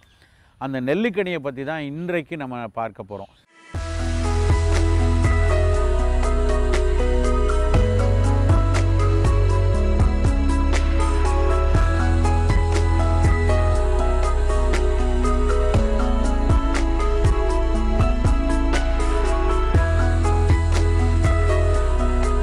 இந்த நெல்லிக்கனி வந்து பல சங்க காலத்தில் இருந்தே நமக்கு வந்து எவ்வளவு சிறப்பான ஒரு கனிரகம் அப்படின்னு சொல்லி நம்மளுடைய மூத்த மக்களால் வந்து பாடப்பட்டிருக்கிறது. நம்ம எல்லாருக்கும் நெல்லிக்கனி அப்படின்னு தெரிஞ்ச உடனே நமக்கு ஒரு கதை ஞாபகம் வரும். அதியமான் வந்து ஔவைக்கு கொடுத்தது வந்து நெல்லிக்கனி. அதியமானுக்கு கிடைத்த நம்ம உடல் நம்மளுடைய ஆயுளை நீட்டிக்க வைக்கக்கூடிய, நோய் இல்லாமல் பாதுகாத்து வயோதிகத்தை வெல்லக்கூடிய ஒரு கனியான நெல்லிக்கனியை வந்து இது என்கிட்ட இருக்கிறத விட தமிழுக்கு சேவை செய்து கொண்டு இருக்கிற உங்களுக்கு இருக்கட்டும் அப்படின்னு சொல்லி ஔவைக்கு கொடுத்ததாக நம்மளுடைய வரலாற்றில் நம்ம படிச்சிருப்போம். அந்த அளவுக்கு அந்த சிறப்பான நெல்லிக்கனியை பற்றி இன்றைக்கி நிறைய ஆய்வுகள் செய்துட்டு வராங்க. நெல்லிக்கனினோடனே முதல்ல ஒரு விஷயம் நம்ம ஞாபகம் வச்சுக்கணும். நிறைய பேர் வீட்டில் வந்து வளர்க்குற அந்த அருநெல்லிக்காய்ன்னு சொல்லக்கூடிய சின்ன நெல்லிக்காய் வந்து அவ்வளவு ஒரு சிறப்பு கிடையாது. பொதுவாக நெல்லிக்கனி அப்படின்னா நம்ம காட்டு நெல்லின்னு சொல்லக்கூடிய மரங்களில் வரக்கூடிய பெரிய நெல்லிக்காய் தான் அந்த அளவுக்கு சிறப்பான ஒரு நெல்லிக்கனி. இந்த நெல்லிக்காயை பற்றி இன்றைக்கு சமீபத்தில் நடந்த ஆய்வுகளை பார்த்திங்கன்னா, நம்ம உடலுக்கு நோய் எதிர்ப்பாற்றலுக்கு ரொம்ப முக்கியமான ஒரு சத்து வந்து விட்டமின் சி சத்துங்கிறது. இந்த விட்டமின் சிங்கிறத வந்து அஸ்கார்பிக் அமிலம்னு சொல்லுவாங்க. நம்ம உடம்பில் நோய் எதிர்ப்பாற்றலை கொடுத்து பூஞ்சைகள் வராமல் தடுப்பதற்கும், நுண்ணுயிர்கள் கிருமிகள்லாம் நம்மளை வந்து தொற்றிக் கொள்ளாமல் இருப்பதற்கும், நம்மளுடைய இம்யூனிட்டியில் செல் மீடியேட்டட் இம்யூனிட்டின்னு சொல்லுவாங்க. நிறைய வகைகள் இருக்குது. இப்போ சர்க்கரை நோய் வரக்கூடாது, இரத்த கொதிப்பு வரக்கூடாதுன்னா அதுக்கு வேறு விதமான நோய் எதிர்ப்பாற்றல். கிருமிகள் வந்து நம்மளை வந்து தாக்கிடாமல் இருக்கணும் அப்படின்னா அதுக்கு ஒரு விதமான நோய் எதிர்ப்பாற்றல். அந்த வகையான அந்த செல் மீடியேட்டட் இம்யூனிட்டியை உயர்த்துவதற்கு ரொம்ப அவசியமான ஒரு சத்து வந்து விட்டமின் சி. அந்த விட்டமின் சி சத்தை நேச்சுரலாக இயற்கையாக நமக்கு கொடுத்த கனி வந்து நெல்லிக்கனி. இந்த நெல்லிக்கனி வந்து நம்ம அதுக்கு சாப்பிட்ட உடனே ஒரு புளிப்பு சுவை கிடைக்கும். அந்த புளிப்பு சுவைக்கு காரணம் அதில் இருக்கக்கூடிய அந்த அஸ்கார்பிக் அமிலம்னு சொல்லக்கூடிய அந்த விட்டமின் சி சத்து தான். அதை தொடர்ச்சியாக நம்ம அவ்வப்போது சாப்பிட்டுட்டு வர வர நமக்கு வந்து முதல்ல இந்த வெளியே சுற்றுப்புறத்துலேருந்து வரக்கூடிய கிருமிகள், இப்போ நம்ம ஒரு இடத்துல பயணம் பண்ணுறோம், நம்ம பஸ்ஸில் போகிறோம், பஸ்ஸில் வந்து பக்கத்தில் சீட்லேயோ இல்லை இப்போ அருகாமையிலையோ யாருக்கோ ஒரு நோய் தொற்று இருக்கலாம். அவருக்கு ஏதாவது ஒரு டைஃபாய்டு காய்ச்சல் இருக்கலாம், இல்லை வேறு ஏதாவது நுண்ணுயிரிகள்னால ஒரு காய்ச்சலோ உடல் நல குறைவோ இருக்கலாம். அந்த கிருமி காய்ச்சலை பறந்து வந்து நம்மளை தாக்குவதற்கு வாய்ப்பு உண்டு. எப்போ அந்த வாய்ப்பு இருக்கும்? நம்மளுடைய உடல் நோய் எதிர்ப்பாற்றல் குறைவாக இருக்கும் பொழுது அவர் ஒரு தும்முறாருன்னா அந்த தும்மல்லேருந்து வரக்கூடிய கிருமியை நம்ம சுவாசித்து நமக்கு அந்த வீட்டுக்கு போகிறதுக்குள்ளே அந்த வியாதி வர்றதுக்கான வாய்ப்பு உண்டு. அப்போ அந்த மாதிரி ஒருவேளை அவர் பக்கத்திலே இருந்து நிறைய தும்மல் பண்ணால் கூட நம்மளை தாக்காமல் இருக்கணும்னா நமக்கு வந்து அந்த செல் மீடியேட்டட் இம்யூனிட்டி ரொம்ப அலர்ட்டாக இருக்கணும். அந்த அலர்ட்டாக இருக்கக்கூடிய ஒரு காவல்காரனாக நம்மளை காப்பதற்கு இந்த விட்டமின் சி சத்து நமக்கு நிறைய தேவை. அந்த விட்டமின் சி சத்தை நேச்சுரலாக இயல்பாக நமக்கு கொடுக்குற ஒரு மிக முக்கியமான கனி வந்து நெல்லிக்கனி. இந்த நெல்லிக்கனி வந்து ரொம்ப நாளைக்கு வந்து இதை மட்டும் தான் நினச்சிட்டு இருந்தாங்க. அதாவது இது வந்து நோய் எதிர்ப்பாற்றல் வராமல் தடுக்கக்கூடிய, அதுவும் குறிப்பாக வந்து இந்த சளி, இருமல், காய்ச்சல், இந்த மாதிரி நுரையீரல் சார்ந்த தொற்று நோய்கள் வராமல் தடுப்பதற்கு இந்த நெல்லிக்கனியை வந்து சாப்பிட்டா போதும்னு நினச்சிட்டு இருந்தாங்க. ஆனால் சமீப காலத்தில் ரொம்ப வெகு சமீபத்தில் கடந்த ஒரு 10-15 ஆண்டுகளுக்கு முன்னாடி நிறைய பேருக்கு வந்து தொற்று நோயாக, அதுவும் குறிப்பாக பால்வினை நோய்களில் தொற்றாக வந்த ஒரு மிக பயங்கரமான நோயாக இருந்தது வந்து ஒரு உயிர்கொல்லி நோய். இன்றைக்கு வந்து அதை நல்லா கட்டுப்படுத்துவது அளவுக்கு வந்துட்டால் கூட 15 ஆண்டுகளுக்கு முன்னாடி அந்த நோயை பார்த்தாவே ரொம்ப பயந்து கொண்டு இருந்தாங்க. HIV எய்ட்ஸ் அப்படின்னு ஆங்கிலத்தில் சொன்ன உயிர்கொல்லி நோய்க்கு வந்து உலகம் முழுக்க வந்து அந்த நோயை தடுப்பதற்கு, இல்லைன்னா அந்த நோயை வந்து கட்டுக்குள் கொண்டு வருவதற்காக பல ஆய்வுகள் நடந்துட்டு வந்துச்சு. இந்த தேய்வு நோயாளிகளில், இந்த HIV நோயாளிகளில் ஒரு பெரிய பிரச்சனை என்னென்னா, அந்த கிருமி உள்ளே போனதுக்கப்புறம் அவர்களுடைய நோய் எதிர்ப்பாற்றல் குறைந்து மற்ற சின்ன சின்ன கிருமிகள்லாம் உடம்புக்குள்ளே போய் சேட்டை பண்ண ஆரம்பிச்சிடும். அப்போ உடல் எடை ரொம்ப குறைஞ்சு ஆப்பர்ச்சுனிஸ்டிக் இன்ஃபெக்ஷன் அப்படிம்பாங்க. அந்த உடல் எடை குறைந்து நோய் எதிர்ப்பாற்றல் குறைந்து இருக்க நிலையில் சின்ன சின்ன கிருமிகளும் அவருக்குள்ளே போயிட்டு பல்வேறு பிரச்சனையை உண்டாக்கி கடைசியில் உயிரிழப்பை கொடுக்கக்கூடிய அளவில் அது போயிட்டு இருந்தது. அந்த நிலையில் என்ன மாதிரி உணவுகள், என்ன மாதிரி கனிரகங்கள் இவர்களுடைய நோய் எதிர்ப்பாற்றலை கூட்டுவதற்கு பயன்படும் அப்படின்னு சொல்லி பல ஆய்வுகள் உலகெங்குமே நடந்துட்டு வந்துச்சு. அப்போ வந்து இந்த நெல்லிக்காயில் செய்யக்கூடிய மருந்துகளும் அந்த நெல்லிக்கனியும் அந்த தேய்வு நோயாளிகளுக்கு நோய் எதிர்ப்பாற்றலை கொடுப்பதற்கு பயனளிக்கிறது அப்படிங்கிறத நம்ம ஊரில் இருக்கக்கூடிய தாம்பரம் சானிட்டோரியத்தில் அதை கண்டுபிடிச்சாங்க. அந்த அளவுக்கு, அதாவது உலகமே பயந்து கொண்டிருந்த ஒரு உயிர்கொல்லி நோய்க்கு கூட நோய் எதிர்ப்பாற்றலை தருவதற்கு இந்த நெல்லிக்கனி பயன்படுறது அப்படிங்கிறத நம்ம பார்த்தப்ப எந்த அளவுக்கு நம்மளுடைய முன்னோர்கள் வந்து இந்த நெல்லிக்காயை வந்து எவ்வளோ அற்புதமாக நமக்கு சொல்லியிருக்காங்க அப்படின்னு நமக்கு தெரிய வருது. ஆனால் நம்ம என்ன நினைக்கிறோம், ரொம்ப கனி ரகம் அப்படின்னா ரொம்ப விலை கூடுன ஒரு பழத்தை போய் வாங்கணும், 20 ரூபா ஒரு பழம் அப்படின்னு சொல்லி விற்பாங்க சில நேரத்தில் ஆப்பிளை. அந்த ஆப்பிள் தான் நமக்கு வந்து ஒரு பெரிய ஒரு கனி அப்படின்னு நம்ம நினைக்கிறோம். ஆப்பிள் உண்மையிலே ஒரு நல்ல கனி ரகம் தான், நிறைய சத்துக்கள் இருக்குது. ஆனால் எங்கேயோ ஒரு சந்தையில் ஓரமாக குவிச்சு வச்சு விற்கக்கூடிய நெல்லிக்காய்க்கு அந்த ஆப்பிளுக்கு கிடைச்ச அங்கீகாரம் கிடைக்கல. இன்றைக்கும் பார்த்திங்கன்னா நெல்லிக்காய் பார்த்திங்கன்னா தெருவோரங்களில், ரோட்டோரங்களில், சில நேரங்களில் பெரிய கடைகளுக்கு முன்னாடி வச்சு தான் போட்டு விற்கிறாங்களே ஒழிய அது வந்து ஒரு பெரிய பழமுதிர் கடைகள்ல எல்லாம் வந்து வைத்து விற்கக்கூடிய நிலவையில் வந்து நிறைய இடத்துல இல்லை. ஏன்னா நிறைய பேருக்கு, நிறைய மக்களுக்கு இந்த நெல்லிக்கனி வந்து அன்றாடம் சாப்பிடக்கூடிய ஒரு கனி ரகம்னு நிறைய பேருக்கு தெரியாது. ஒரு சில பேர் அதை வந்து உணவாக மட்டும் நினச்சி அதனுடைய சத்துக்களை வந்து புரிஞ்சுக்கொள்ளாமல் அதை கட் பண்ணி ஊறுகாய் மாதிரி போட்டு சாப்பிடுவாங்க. நெல்லிக்கனியை வந்து ஊறுகாயை போட்டு சாப்பிட்டோம் அப்படின்னா அதனுடைய பயனில் ஒரு 10% வேணால் கிடைக்கும். மீதி எல்லா கெட்ட குணங்களையும் அதில் கொண்டு போய் நம்ம சேர்த்துக்கணும். நெல்லிக்கனி இயற்கையில் அவ்வளவு சத்தோடு விளைஞ்ச ஒரு கனி ரகத்தை நாம் அதில் உப்பை போட்டு அதில் ஊறுகாய் மாதிரி எண்ணெயை ஊற்றி ஊற வச்சு இல்லை வதக்கி அப்படி சாப்பிட்றது வந்து சுத்தமாக அதனுடைய பயனை இழக்க செஞ்சிடும். அப்படி இல்லாமல் எப்படி சாப்பிடணுன்னா, ஒவ்வொருத்தரும் ஒரு வாரத்துக்கு ஒரு 2 நாள் 3 நாள் சாதாரணமாக நல்லா கழுவிட்டு நேரடியாக நல்லா வாயில் ஒதுக்கி சவைத்து சுவைத்து சாப்பிட்டுட்டு அதனுடைய விதையை உமிழ்ந்து விடலாம். அப்படி இல்லாமல் இல்லை சின்ன குழந்தைங்க அதை ரொம்ப கடினமாக இருக்கும், மற்ற கனி ரகம் மாதிரி அது லேசாக வந்து பிச்சுக்கிற அளவில் இருக்காது. சின்ன குழந்தைகளுக்கு, ஒரு மெல்லிய தாடை இருக்கிறவங்களுக்கு எந்த உணவும் மிருதுவாக இருக்கணும், இல்லைன்னா நல்ல ஒரு சாஃப்டாக இருந்தால் தான் குழந்தைங்க வந்து ரசிக்கும். அதனால் அப்போ குழந்தைகளுக்கு இந்த நெல்லிக்கனி அவசியமாக வேணுங்கிறப்ப நம்ம அதை வந்து கட் பண்ணி சின்ன சின்ன ரொம்ப பொடி துண்டுகளாக கட் பண்ணிவிட்டு அதில் ஒரு சொட்டு 2-3 சொட்டு தேனை விட்டு குழந்தைக்கு கொடுக்கலாம். அப்படி கொடுத்தோம் அப்படின்னா அந்த தேனினுடைய அதிகபட்ச இனிப்பும் நேச்சுரலாக கிடைக்கக்கூடிய இனிப்பு, அங்கே போய் நம்ம சக்கரைப்பாகை ஊற்றியோ இல்லைன்னா சுகர் க்ரீமையோ போடக்கூடாது. அப்படி இல்லாமல் இயல்பாக கிடைக்கக்கூடிய அந்த தேனில் ஒரு 4-5 சொட்டு தேனை வந்து நெல்லிக்காவை ஒரு சிறு சிறு துண்டுகளாக்கி அதில் மேலே விட்டு குழந்தைகளுக்கு கொடுக்கலாம். ஏன்னா நெல்லிக்காய் ரொம்ப ரொம்ப அவசியமான தேவை வந்து குழந்தைகளுக்கு தான்.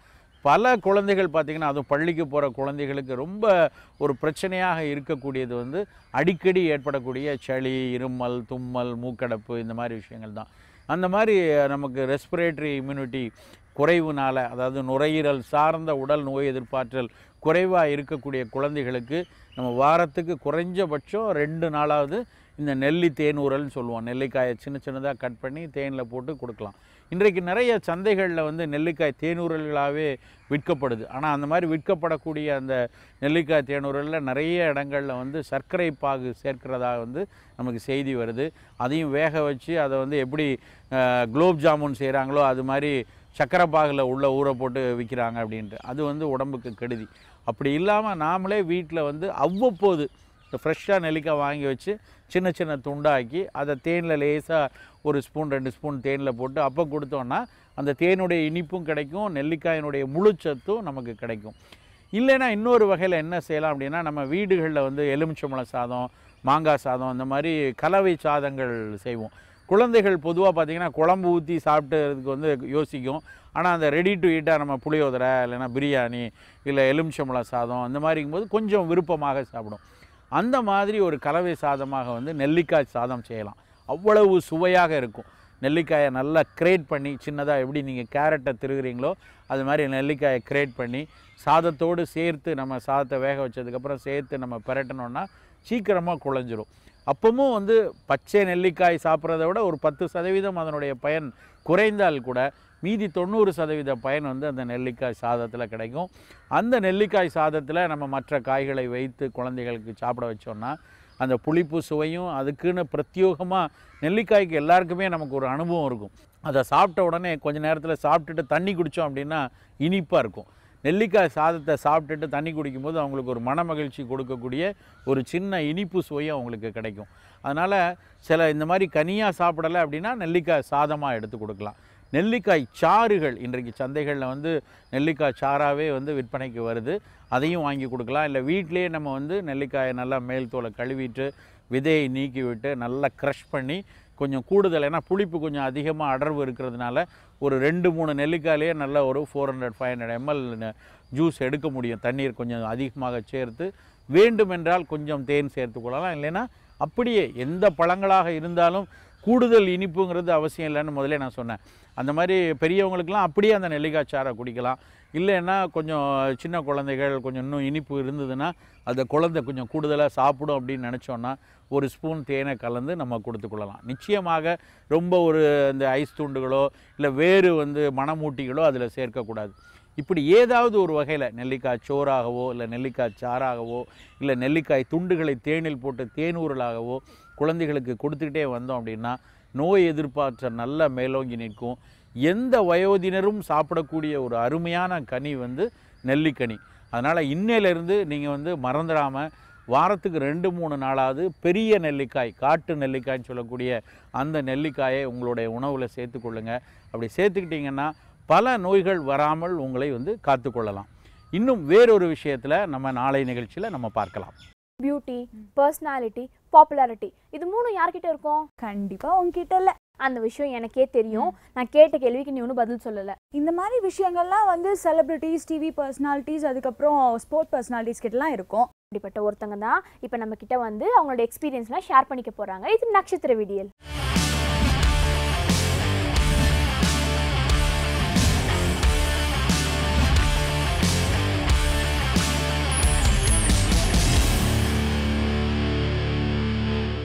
எல்லாருக்கும் வணக்கம். நான் உங்கள் டைரக்டர் சீனிராம் சாமி பேசுகிறேன். சினிமா வாழ்க்கை அப்படிங்கிறது வந்து ஏற்றத்தாழ்வுகள் நிரம்பியது. இப்போ உதாரணம் சொல்லணும்னா, நான் என்னோடய முதல் படம் கூடல் நகர்னு ஒரு படம் எடுத்தேன். அந்த படம் ஒரு 25 நாள் தான் தேட்டரில் போச்சு. ஸோ அதுக்கடுத்த வாய்ப்பு அப்படிங்கிறது எனக்கு கொஞ்சம் சிரமமாயிருச்சு. இந்த சிரமமான காலகட்டங்களில் நான் ரொம்ப மனச்சோர்வுக்கு ஆளாயிட்டேன். அதிகமாக யார்கிட்டையும் பேசுகிறது கிடையாது. ரொம்ப மனக்குழப்பத்தில் ஒரு மாதிரி நான் இருந்தேன். எங்கே போனாலும் நமக்கு வாய்ப்பு கதவுகள் திறக்கலை. அதுவும் இல்லாமல் ஒரு படம் சரியாக போகாட்டி அந்த அந்த படத்தோட இயக்குனரோட நிலைமைன்றது கஷ்டத்துக்குரியது. பொதுவாகவே கலைஞர்களோட மனநிலை எப்படி இருக்கும்னா, காலையில் எந்திரிக்கும் போது இந்த உலகத்துக்கே ராஜா நம்ம தான் அப்படிங்கிற மாதிரி ஒரு உணர்ச்சி இருக்கும். சாயந்தரம் பார்த்தா நம்ம தான் இந்த உலகத்தோட அனாதை அப்படிங்கிற மாதிரி ஒரு உணர்ச்சி இருக்கும். இது இந்த கலைஞர்கள் மனசுக்குள்ளே வரக்கூடிய பிரச்சனைகள். ஸோ இப்போ இந்த கூடல் நகர் படத்துக்கு அப்புறம் என்ன செய்கிறது, எந்த பக்கம் போனாலும் எல்லா கதவுகளுமே அடைச்சிருக்கே, என்ன செய்கிறது அப்படிங்கிற ஒரு சூழ்நிலை ரொம்ப மனச்சோர்வாகி நான் மதுரைக்கு என்னோடய வீட்டுக்கு நான் போனேன். போனப்போ எங்கள் வீடு பூட்டி இருந்துச்சு. பக்கத்து வீட்டில் எங்கள் அம்மா சாவி கொடுத்துருந்தாங்க. நான் சாவியை வாங்கி வீட்டில் காவை திறந்து தூங்கிட்டேன். தூங்கினோடனே காலைல எந்திரிச்சு பார்க்குறேன், எங்கள் அம்மா பக்கத்தில் படுத்துருந்தாங்க. ஆனால் எங்கள் அம்மாவோட 2 கால்களும் வீங்கி இருந்துச்சு. நான் என்ன எந்திரிச்சு பார்த்தேன், நல்லா தூங்கிட்டு இருந்துச்சு எங்கள் அம்மா. டக்குன்னு எந்திரிச்சோடனே எங்கள் அம்மா, நான் எந்திரிச்சு உள்ளே போனேன். இந்த பாத்திர சத்தமெல்லாம் கேட்டு டக்குன்னு எங்கள் அம்மா எந்திரிச்சிருச்சு. எந்திரிச்சிட்டு இங்கே வாயா அப்படின்னுச்சு. எங்கம்மா போனேன்னு கேட்டேன். முருகன் கோயிலுக்கு பாத யாத்திரை போயிட்டேன்டா, திருச்செந்தூர் வரைக்கும். நான் எனக்கு ஒன்றுமே தோணலை, அப்படியே பார்த்துக்கிட்டே இருந்தேன். சாமிகிட்ட கேட்டேன்டா, என் மகனை நீ என்ன செய்ய போகிற அப்படின்ட்டு எனக்கு விபூதி எடுத்து பூசி விட்டு சொல்லிச்சு. கீழே சுற்றுற சக்கரம் மேலேயும் சுற்றும்டா, நீ நல்லா வந்துடுவிடா சீனி, கவலைப்படாதடா. ஒரு தடவை ராக்கெட் ஏவுறாங்க, ஏவுற ராக்கெட் கீழே விழுந்துருச்சுன்றதுக்காக திரும்ப ஏவாமையாக இருக்காங்க, முயற்சி பண்ணுறா, எல்லாம் வெற்றி அடையும்டா அப்படின்னு சொல்லிச்சு. அன்றைக்கி என் மனசில் ஏதோ ஒரு மாற்றம் வந்துச்சு. அன்றைக்கி நான் ஊருக்கு கிளம்பி வந்தேன். ஊருக்கு கிளம்பி வந்து தான் எங்கள் அம்மாவை பற்றி நான் ஒரு படம் எடுக்கணும்னு முடிவு பண்ணேன். அந்த படம் தான் தென்மேற்கு பருவக்காற்று. நான் இதை ஏன் சொல்கிறேன்னா, ரொம்ப சோர்ந்திருந்த அந்த நேரத்தில் எங்கள் அம்மா கொடுத்த அந்த தன்னம்பிக்கையும் தைரியமும் எனக்குள்ளே, நான் அறியாமல் எனக்குள்ளே ஒரு பெரிய வைப்ரேஷன் அது ஏற்படுத்துச்சு. மெட்ராஸுக்கு வந்து நான் அந்த வார்த்தையை நினச்சிக்கிட்டே இருப்பேன். காலைல எந்திரிக்கும் போது அந்த வார்த்தையை நினைப்பேன், சாயந்தரம் அந்த வார்த்தையை நினைப்பேன். ஏன்னா அந்த நேரத்தில் என்னை ஒரு பெரிய கதாநாயகர் கூப்பிட்டு கதை கேட்டாங்க. நான் இந்த தென்மேற்கு பருவக்காற்று கதையை சொல்லும்போது அந்த கிளைமேக்ஸை அவர் மாற்ற சொன்னாப்புல. ஏன்னா கிளைமேக்ஸில் அந்த அம்மா தான் அந்த மாதிரி வயிற்றில் குத்து வாங்கி அது மாதிரி அந்த லீடெல்லாம் அம்மா மேலேயே கதை போகும். அதை மட்டும் நீங்கள் கொஞ்சம் மாற்றுங்க, நம்ம பண்ணலாம் அப்படின்னு அந்த ஹீரோ என்கிட்ட கேட்டாப்புல. பட் நான் வந்து அந்த நேரத்தில் அதை நான் மாற்ற விரும்பலை. ஒருவேளை அந்த நேரத்தில் நான் மாற்றத்துக்கு சம்மதிச்சிருந்தேன்னா எனக்கு நிறைய சம்பளம் கிடச்சிருக்கும். அந்த படம் பெரிய படமாகவும் வந்திருக்கும், அது வேறு விஷயம். ஆனால் இந்த கதையை நான் மாற்ற விரும்பாமல் எங்கள் அம்மா சொன்ன அந்த சொற்கள்லேயே நான் ரொம்ப ஆழமாக உள்வாங்கி கீழே சுற்றுற சக்கரம் மேலேயும் வரும்டா அப்படின்னு எங்கள் அம்மா சொல்லிச்சு. அந்த நம்பிக்கையில் அந்த படத்தை சின்ன பட்ஜெட்டில் எடுத்தேன். ஆனால் நான் நம்பவே இல்லை, அந்த படத்துக்கு 3 தேசிய விருது கிடச்சிச்சு, தென்மேற்கு பருவக்காற்று. அப்போ நம்மளுடைய எதிர்மறையான எண்ணம் வந்து நம்மளை பின்னுக்கு இழுத்துக்கிட்டு போயிடும், நம்மளை தவறான பாதைக்கு வழி கொண்டு போயிடும், நம்மளை டிப்ரெஷன் ஆக்கிரும், நம்மளை தூக்கமின்மையில் கொண்டு போயிடும். ஸோ அவநம்பிக்கை அப்படிங்கிற ஒரு சொல் வந்து வாழ்க்கையில் இருக்கவே கூடாது. நம்பிக்கை. ஒரு மனிதனுக்கு யாருக்கும் வாழ்வுண்டு, அதுவரை பொறுப்பாயடான்னு கண்ணதாசனோட ஒரு வரி உண்டு. யாருக்கும் வாழ்வு உண்டு, எதற்கும் ஒரு நேரம் உண்டு, அதுவரை பொறுப்பாயடா மகனே, என் அருகினில் இருப்பாயடான்னு மகாகவி காளிதாஸில் கண்ணதாசனோட அந்த பாட்டு ஒன்று வரும். அது மாதிரி எதிர்மறையான எண்ணங்கள் நீங்கி நமக்கும் இடம் உண்டு, நமக்கும் வாழ்வு உண்டு, நம்மளும் வந்துடலாம் அப்படின்னு ரொம்ப ஆழமாக நம்ம அறியாமையே நம்மளுடைய நடவடிக்கைகள் எல்லாம் மாறி அதற்கான வழிகளை நம்ம கண்டுபிடிக்க ஆரம்பிச்சிருவோம். ஒவ்வொரு நாள் காலையில் நான் எந்திரிச்ச உடனே நான் அடிமனசில் நினைக்கிறது, இந்த நாள் எனக்கான நாள், இந்த நாள் நான் நல்லா பயன்படுத்திக்கிறணும். எனக்காக உதவி செய்கிறதுக்கு நிறைய பேர் இந்த உலகத்தில் இருக்காங்க, எனக்காக நிறைய பேர் காத்திருக்காங்க, நம்ம நிறைய பேருக்கு நன்மை செய்ய போகிறோம், நமக்கு நிறைய பேர் நன்மை செய்ய போகிறாங்க இப்படின்னு ஒவ்வொரு நாள் காலையில் நினச்சிக்கிருவேன் நான். ஸோ இது நாள் வரைக்கும் நான் அப்படி தான் நினச்சிக்கிட்டு இருக்கேன். எனக்கு வேலை இருக்குது, வேலை இல்லை, நான் காத்திருந்திருக்கேன், கொஞ்சம் தாமதமாக இருக்குது, அப்படி எல்லாமே இருந்தால் கூட இந்த காத்திருப்பு கூட வந்து நம்ம ஒரு பெரிய விளைச்சலுக்கான ஒரு நாள் தான் அப்படின்னு நான் நினச்சிக்கிருவேன். அதனால் நேர்மறையான எண்ணங்கள் நம்மளை வளர்த்தெடுக்கும், எதிர்மறையான எண்ணங்கள் நமக்கு வாழ்க்கைக்கு தேவையே இல்லை. நேர்மறையான எண்ணங்கள் தர்ற பாதையில் நம்ம பயணம் பண்ணுறதன் மூலமாக நம்ம மிகப்பெரிய வெற்றி அடையலாம். நிச்சயம் அந்த வெற்றி நம்ம எல்லாருக்கும் வரும். நன்றி, வணக்கம். அடுத்தது என்ன? கண்ணாடி. கண்ணாடி தான் நம்ம வீட்டிலலாம் தலைவாருவோமே, அதை சொல்றியா? மிகப்பெரிய கண்டுபிடிப்புமா, இது உனக்கே தெரியாதா? எனக்கு தெரியும். ஆனா எல்லா கண்ணாடியுமே அழகா காட்டும், ஆனா நம்மளோட கண்ணாடி அழகு இன்னும் அழகா காட்டும். அதுவும் நம்ம செலிபிரிட்டிஸ் வந்து அவங்களோட பியூட்டி டிப்ஸை நம்ம கூட ஷேர் பண்ணிக்க போறாங்கல்ல, வா பார்க்கலாம்.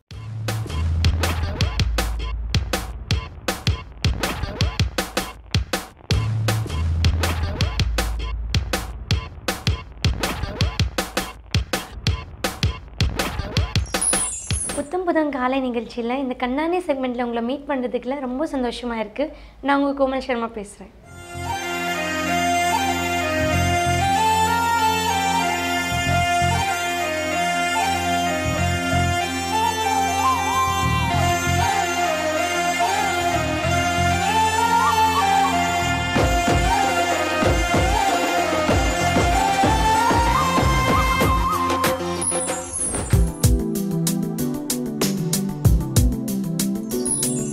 பியூட்டி அழகு பார்த்திங்கன்னா நிறைய பேர் சொல்லுவாங்க ஷீ இஸ் பியூட்டிஃபுல் இது அதுன்னு சொல்லிட்டு.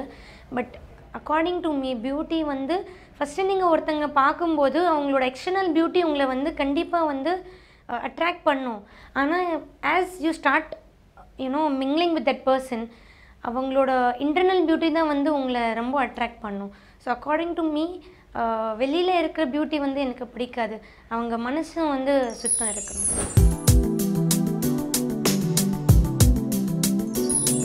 நிறைய பேர் வந்து ஃபிட்னஸ் பேரில் வந்து சைஸ் 0 சாப்பிட மாட்டாங்க, தில் ஸ்டாப் ஃபார் த ஃபுட், நிறைய நாள் வந்து லஞ்ச் எல்லாம் ஸ்கிப் பண்ணிகிட்டு இருப்பாங்க.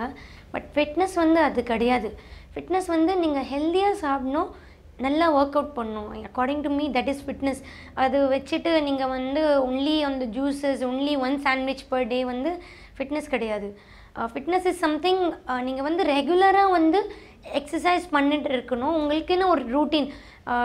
It's according to all the books. நான் ஃபிட்னஸ்க்கு படித்தது வந்து 1 hour if you take care of your body, 23 hours the body will take care of you.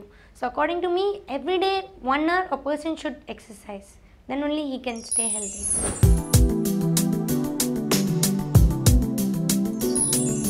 Beauty நீங்கள் மெயின்டைன் பண்ணணுன்னா ஃபஸ்ட் ப்ளீஸ் கெமிக்கல்லேருந்து கொஞ்சம் டிஸ்டன்ஸாக வைங்க. ரொம்ப கெமிக்கல் ப்ராடக்ட்ஸ் வந்து யூஸ் பண்ணாதீங்க. ப்ளஸ் நீங்கள் வந்து நார்மலி வந்து 2 to 3 liters வாட்டர் வந்து எவ்ரிடே குடிக்கணும். ஏன்னா வாட்டர் இஸ் வெரி இம்பார்ட்டண்ட். அது ஃபிட்னஸ் இருக்கட்டும் பியூட்டி இருக்கட்டும், water is very very important component in our body. But plus நீங்கள் வந்து வீட்டிலே வந்து ஏதோ ஃபேஸ் பேக் ரெடி பண்ணி யூஸ் பண்ணலாம். Like milk, honey, that kind of mask. ஒரு பனானா வந்து க்ரஷ் பண்ணிவிட்டு நீங்கள் வந்து அதை அப்ளை பண்ணலாம். எதுவுமே ஒரு வெஜிடபிள் வந்து ரா இருக்கிறது வந்து அப்படியே ஃபேஸில் அப்ளை பண்ணலாம். தவிர இப்போ கெமிக்கல் ஃபேஸ் பேக்ஸ் எல்லாம் இருக்கும்ல, பீல் மாஸ்க், இது எல்லாம் வந்து ப்ளீஸ் டோன்ட் யூஸ் இட். அவங்க லாங் ரன்னில் வந்து உங்களுக்கு ரொம்ப டேமேஜ் பண்ணும். ப்ளீச் எல்லாமே வந்து டெம்பரரி வந்து உங்களுக்கு ரொம்ப நல்லா அது அவுட்புட் கொடுக்கும். பட் இந்த long run that is not good for your skin. உங்கள் ஸ்கின்க்கு வந்து ஒத்துக்காத ப்ராடக்ட்ஸ் வந்து ப்ளீஸ் யூஸ் பண்ணாதீங்க. ப்ளஸ் ரெகுலராக எக்ஸசைஸ் பண்ணுங்கள். ஏன்னா எக்ஸசைஸ் வந்து உங்களோட பிளட் சர்க்குலேஷன் வந்து ரொம்ப நல்லா வச்சுக்கும். ப்ளஸ் உங்களோட பாடியை வந்து டீடாக்சிஃபை பண்ணிவிடும். ப்ளஸ் உங்களுக்கு நிறைய ஸ்வெட் வரும். ஸோ அதனால உங்கள் ஸ்கின் அப்படியே ஹெல்த்தியாக வந்து மெயின்டைன் ஆகிடும். ஸ்கின்னில் இருக்கிறது எல்லாம் பேட் கெமிக்கல்ஸ் வந்து வெளில வந்துடும். பியூட்டியில் பார்த்தீங்கன்னா lot of time girls put makeup and when they come back home they forget to remove their makeup. So நீங்கள் வந்து வீட்டுக்கு வந்த உடனே ஒரு நல்ல ஒரு கிளென்சர் மில்க் இல்லை மேக்கப் ரிமூவ் வச்சு ஃபஸ்ட்டு உங்கள் மேக்கப் வந்து வைப் பண்ணிவிடுங்க. Plus cleansing, toning plus moisture வந்து உங்கள் ஸ்கின்க்கு கொடுத்துட்டுருங்க. ப்ளீஸ் கெமிக்கல் வந்து ப்ளீஸ் யூஸ் பண்ணவே பண்ணாதீங்க. So this is how I maintain my beauty.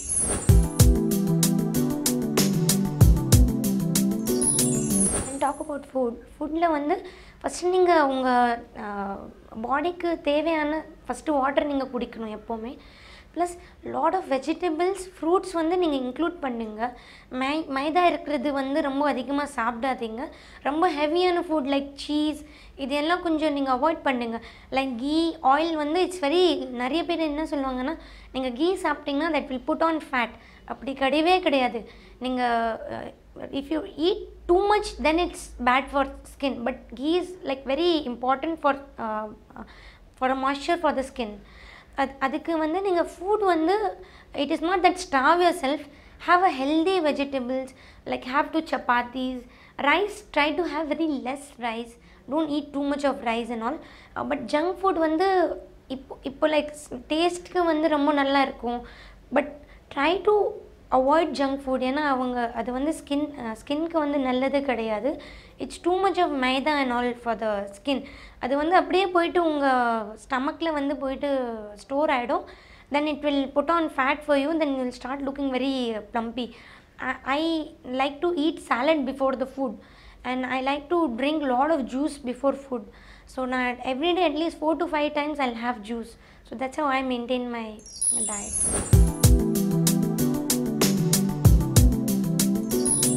இப்போ ஃபேஷன் பியூட்டி எடுத்துக்கிட்டிங்கன்னா ஃபர்ஸ்ட் ஆஃப் ஆல் இப்போ ஒரு நீங்கள் ட்ரெஸ் போட போகிறீங்கன்னா அதுக்கு வெரி வெரி இம்பார்ட்டன்ட் வந்து உங்கள் பாடி மேட்டர் பண்ணும்.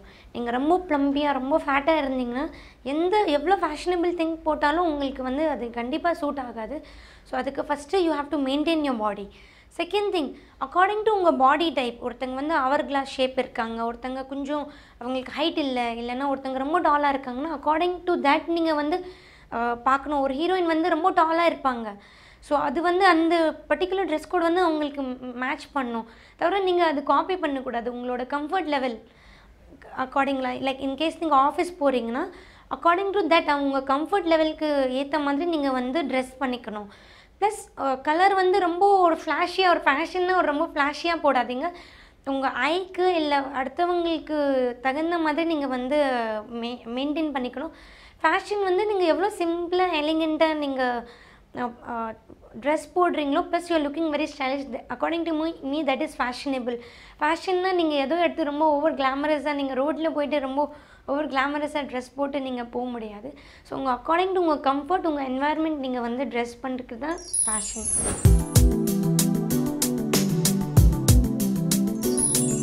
ஐ ஆக்சுவலி நார்மலாக வந்து நான் கிளென்சர், டோனர், நல்ல ஒரு ஃபேஸ் வாஷ் ப்ளஸ் இதெல்லாம் வந்து மாய்ஸ்சரைசர், நல்ல மாய்ஸ்சரைசர் வந்து வச்சுருப்பேன்.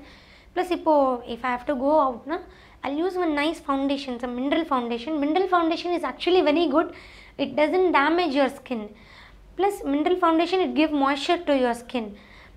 ப்ளஸ் காஜல் ப்ளஸ் ஒரு லிப் பாம் கண்டிப்பாக என்னோடய பவுச்சில் இருக்கும்.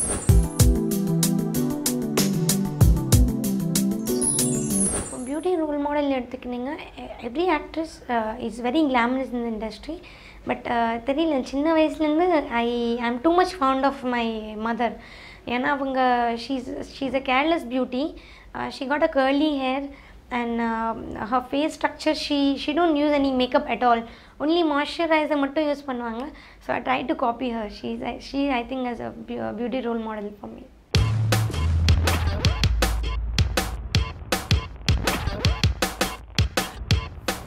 அழகுக்கு இன்னும் எப்படி அழகு சேர்க்கறதுன்னு ரொம்பவே சூப்பராக சொன்னாங்க. அது மட்டும் இல்லாமல் நிறைய யூஸ்ஃபுல்லான டிப்ஸும் கொடுத்தாங்க. இது மட்டுமா, ஒவ்வொரு செக்மெண்ட்லையும் நிறைய விஷயங்கள் கற்றுக்கிட்டோம். நீ நானும் மட்டும் இல்லாமல் நம்ம புது காலோட வியூவர்ஸ்க்கும் இது ரொம்ப இன்ஃபர்மேட்டிவாக இருந்திருக்கும்னு நினைக்கிறேன். இப்போ நம்ம கிளம்புறதுக்கான நேரம் வந்தாச்சு. டாட்டா சொல்லலாமா? இதே மாதிரி நாளைக்கு உங்களை வந்து மீட் பண்ணுறோம். until then it's Tata bye from me Kripa and Kiruthika. Tata.